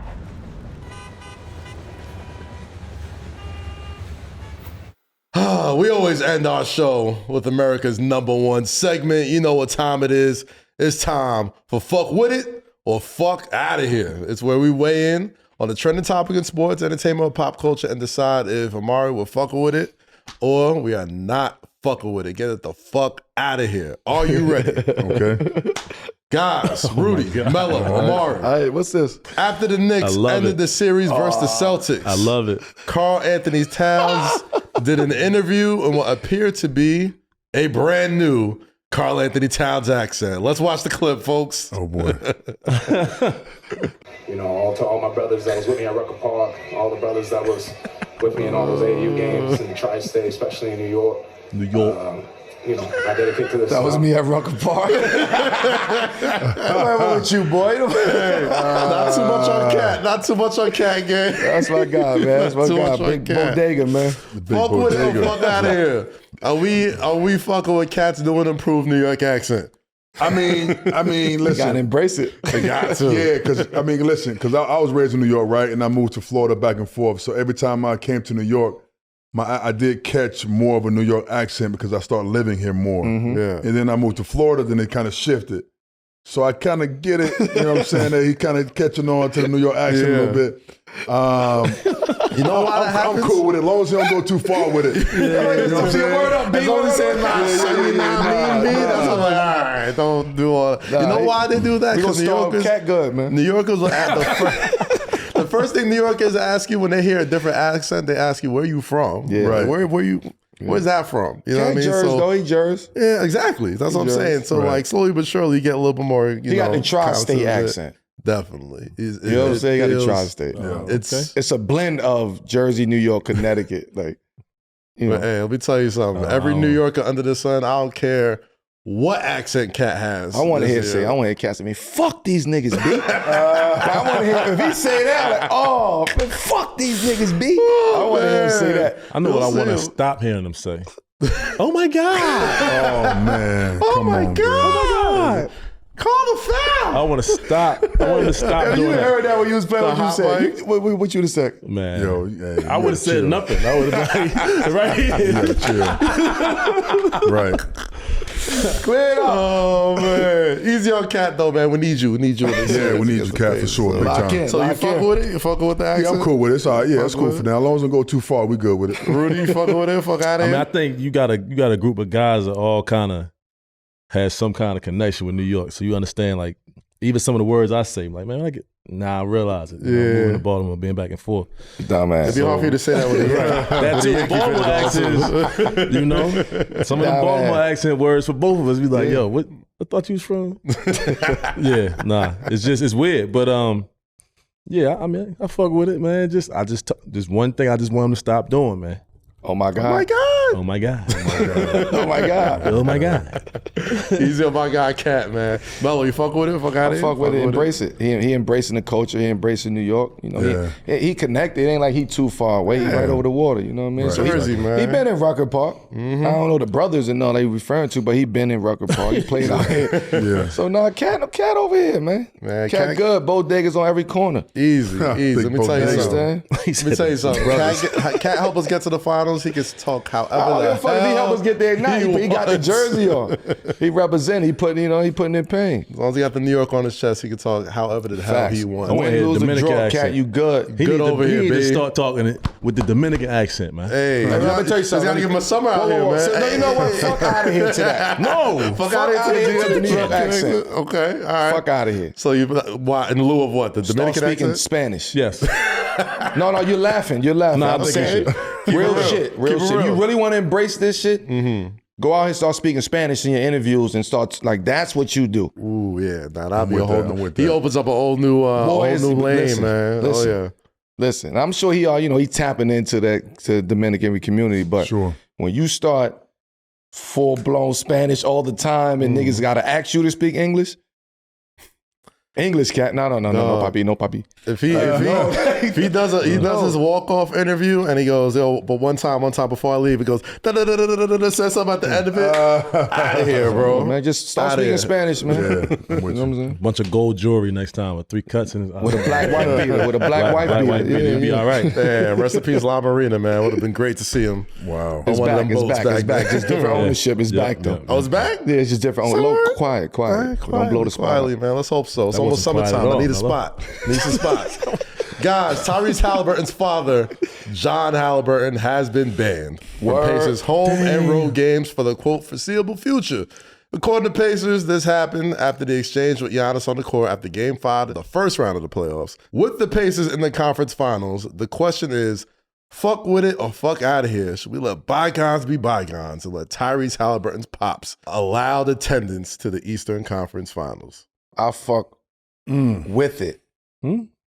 I fuck with it. You should be allowed to come back. Let him sit in the suite. A suite's fine. Sweet, let him sit upstairs in the suite. But now you ain't coming back down here no more. This is my thing. If I was let's the go to owner, suite. he would have been in the owner's box. You know what you do? You let them handle it. Okay. Let Pops and Giannis, let's sit down and have a conversation. And if we are on the same page, Well, Giannis was about to handle it, and then the security but guy. he should have handled it that way. Giannis. Uh-huh. I mean, I headbutting at that point in That's time. kinda That's what I'm crazy. saying. Now, See, you got a right to really put somebody on their back at that point in That's time. what I'm saying. You come On the between court, this rectangle, you get the chance to bets put them is on your off. all bets is off. But I'm saying now, right? Because there's no real beef between Giannis and Reese. Nah. Ain't nothing. So let's have a real conversation. Like your pops was wrong, nigga. Let's talk. And if we can be on the same page, let's take that to the NBA. Yeah. Let's take that to the Indiana And to Pacers. Tyrese' credit, he wasn't, you know what I mean, You trying to can't make, fight that, Tyrese. He was like, yeah, my pops was wild. And he was out of His pops was wild. Everybody know the pops was wild. He was out of line. But Right, in order, because now you take away from the family aspect. Now you taking me away from my kids right. based off of my decision, which is, it was my fault. I own up to that. But don't take me away from being there for my experience, kid, the whole my experience. son. Don't take me away from I hear that. you on that, but if that's anybody else in the world that walks up in the middle of the court, They getting their ass you can't whipped. do to that. a $300 million player doing Yeah. all this, you might not be. They won't even let you watch League Pass. No, after I that. get that. I totally get that. When we talking about somebody parent, we ain't talking about somebody friend. We ain't talking about somebody relative. We talking about somebody dad, father. So you telling me my father can't come see me play it no more? I mean, I've seen fathers in AAU that fight the ref. Yeah. Like, what is the dad And at doing? the next He game. refs the court. You know what I'm saying? So you got to be careful. I think the parents got to know, man. Like, I don't know if his dad got a history of this type of stuff, or type of behavior. I wouldn't know. No, he don't. It was a one-off thing. It was a Might have one-off been. Had thing. to be a one-off. They got If it's history a though, one-off, Stat. Indiana, Milwaukee. Yeah. That Okay. is Playoffs, true. and you know what I mean? Okay. Tyrese, Giannis, they chirping. You ain't Apparently- shit. You ain't Well, that. the one I'm thing going I home. did I'm is- going home to my dad. My dad like, fuck that nigga too. Like, Right. Okay. Right. So, One thing I did hear is that his dad would like hold up like these towels in the middle of the game or whatnot that would be like taunting Giannis and talked to Milwaukee. It's playoffs. He's a fan. It's playoffs. He's a fan. A fan can yell at me and say, fuck you, Melo. I do believe guys need second chances. I wouldn't say ban him for the, yeah. you know what I'm saying? Like, that's his son playing in the Eastern Conference Finals. He want to be there for his son and watch him play. Man, run up on Brunson in the Garden. See what happens. Yeah, but then it's pops and pops. No. And then it's fans and fans. It's gonna be fans and That's pops. what I'm saying. Like, Yo, the fans might get to him before the pops right, do. that's what I'm saying. I'm saying He going to go past Tracy Morgan security. They probably trip him. He was totally wrong. He was totally Like wrong. there's no explanation for that. It's surprisingly that nothing escalated after that. And it could Because have. if I'm face to face with Definitely could've. if I'm could've been forehead to bad. forehead with another man, that means it's smoke. That means it's problems. Like no question. basketball goes out the window. I think Giannis held it down. He did. But at that point in time, my mind, the fact that you are willing to go face to face with me means that you want problems. That's a problem. So I got to handle that problem. You in my bubble. Say I don't even know that's your dad. I don't give a fuck who Say it I is. just think it's I don't care who it is. You come in this is my arena right here. This circle, this triangle, this rectangle. What? Oh yeah, he You headbutted me. even mush him. bro. My That's a nigga, lot. out of come on, He didn't even man. mush him or slap him. Out of Hulk smashed him. Yeah. Hulk Hogan, like two hands Tyson lifted him. Like I'd have lifted him and handed him to the security. Like, yo, come here, man. Come on, come do your Fuck is you job, doing? security. Like, Yeah, that's crazy. You get It what is I'm crazy saying? Like though, you bro. don't do That that. is But on the flip side of that, we all deserve another chance. Right, that's what I'm saying. Right? Put the man in the suite. Nobody got to know he's at the game. Right. Put him up there in the suite, man. Yeah. Stat, you fucking with it? Fuck with it, fuck out of here. Now we reframed it. Are you fucking with it? Now, it depends. What you mean? Is he allowed back Are to you the fucking with him being allowed back to attend the games? next year? Next year. You gotta let him cool off? Next year. You gotta Cool off. You can't be that close to somebody on the court. You know what I'm saying? Giannis got a cool temperament, so he ain't that kind of guy. But you got some players who ain't with it. Yeah, You know what I'm that's a saying? fact. And That's a it could have fact. went wrong real To fast. be fair, Giannis, he did handle himself, but he was not cool about it at all. Like, he definitely looked like he But was it could have went left. just got eliminated last game of the season. It absolutely could have left went real left. quick. With an American player, Oh yeah. Yeah, that's what I'm saying. it's going left. Right. It's going left, and it'll be bigger because now your son got to jump into it now. And with somebody who's homegrown, it's going left. Somebody like Giannis, who understands his brand, understands whatever he got to understand. It took everything in him. That's why he bunch of niggas. No, you can see the wheels turning in his head. Nah, He's but I want to kill this. You can nigga. see that he thought like, hold up, this has happened because he went back to him. Yeah. It was like, hold on. What just happened? You know That's what I like mean? a nigga stealing your had bone. You like, hold on, look on his face he like, just stole on me. Not stealing, I mean swinging. No, on I'm you. just saying, nigga steal your bone. You like, yo, hold on, he just hit me. Yo, why you hit me like that? None of y'all hit me. Which one of y'all hit me? Oh man, Rudy, you fucking with it? Fuck out of here. Man, if that was your pops, see, my pops would do something like that. I'd be like, man, you go ahead and fight. That's been some experience. after slow Go ahead down, and fight. Go after ahead. slow down, shit, when the smoke clear, you would want your pops. I'm a big advocate of letting that person handle it. So like Tyrese got to handle that. If not, Tyrese, you look bad. Yeah, he handled it right though. He handled it right. I mean, I don't know how they handled it when they got home, or if he don't come to the game, that got to be Tyrese's decision. So I don't fuck with it. Yeah. So if I was his pops, I'd be hosting all of the pregame, postgame. I have my own little joint outside the arena. I have my joint jumping like Draymond. When Street party, watch the game. When he got kicked out that finals game, I was up in the suite watching the game. Like I have my joint jumping. Put that man in the suite, man. Throw a hoodie on. Nobody know he gonna be there. Speaking of Giannis, he's been on Twitter doing Q&As with his fans. A fan asked him what his first NBA jersey as a kid was, and surprise, surprise, Giannis replied, a quote, fake Carmelo Anthony Denver jersey. Word, they like #1 in Africa. Nah, I'm telling you, I'm telling you, the fake Denver Nugget jersey like #1 on the market over there. The colors, man. It's like the #1 underground jersey over there. I'm telling you, I seen it. So, fuck with it or fuck out of here. Copping fake Melo jersey still valid. Listen, to all my fans, He was a kid, man. Yeah, he was a kid. All my kid fans out there who can't afford a jersey and want to cop a fake jersey, be my guest. Grab the fake Yeah, you represent. I don't care if the Nike check upside down. Melo, you can tell me the truth, man. I got 2 stripes and 3 stripes. You can tell me the truth. You know, a lot of these big brands, they be behind the bootlegs low key. Like you hear the story where it's like, there be some big brands that will literally pay for the bootleg joints. But you gotta think the resources and what they can get over. You know what I mean? Right, exactly. In other countries, they don't have the resources and access to get a lot of that stuff. So they make a lot of replicas over there and fake shit over there. So you pumping some of these the fake joints out? You getting some under the table? I would. Shit. No, Fanatics got me. They take Mitchell Ness taking care of me. Shout out Fanatics. Shout out Mitchell Ness. Mitchell Ness taking care of me. I'm good. We're gonna send some over there. It's just ask. Right, exactly. Oh man, y'all fucking with it? The fake jerseys don't matter to you? I mean, if you're a kid and you don't have outlets to get real jerseys and you can't afford it, I'm cool with it. Yes, sir. I think regions too. They on the other side of the world. Yeah, man. I feel like there's a bunch of.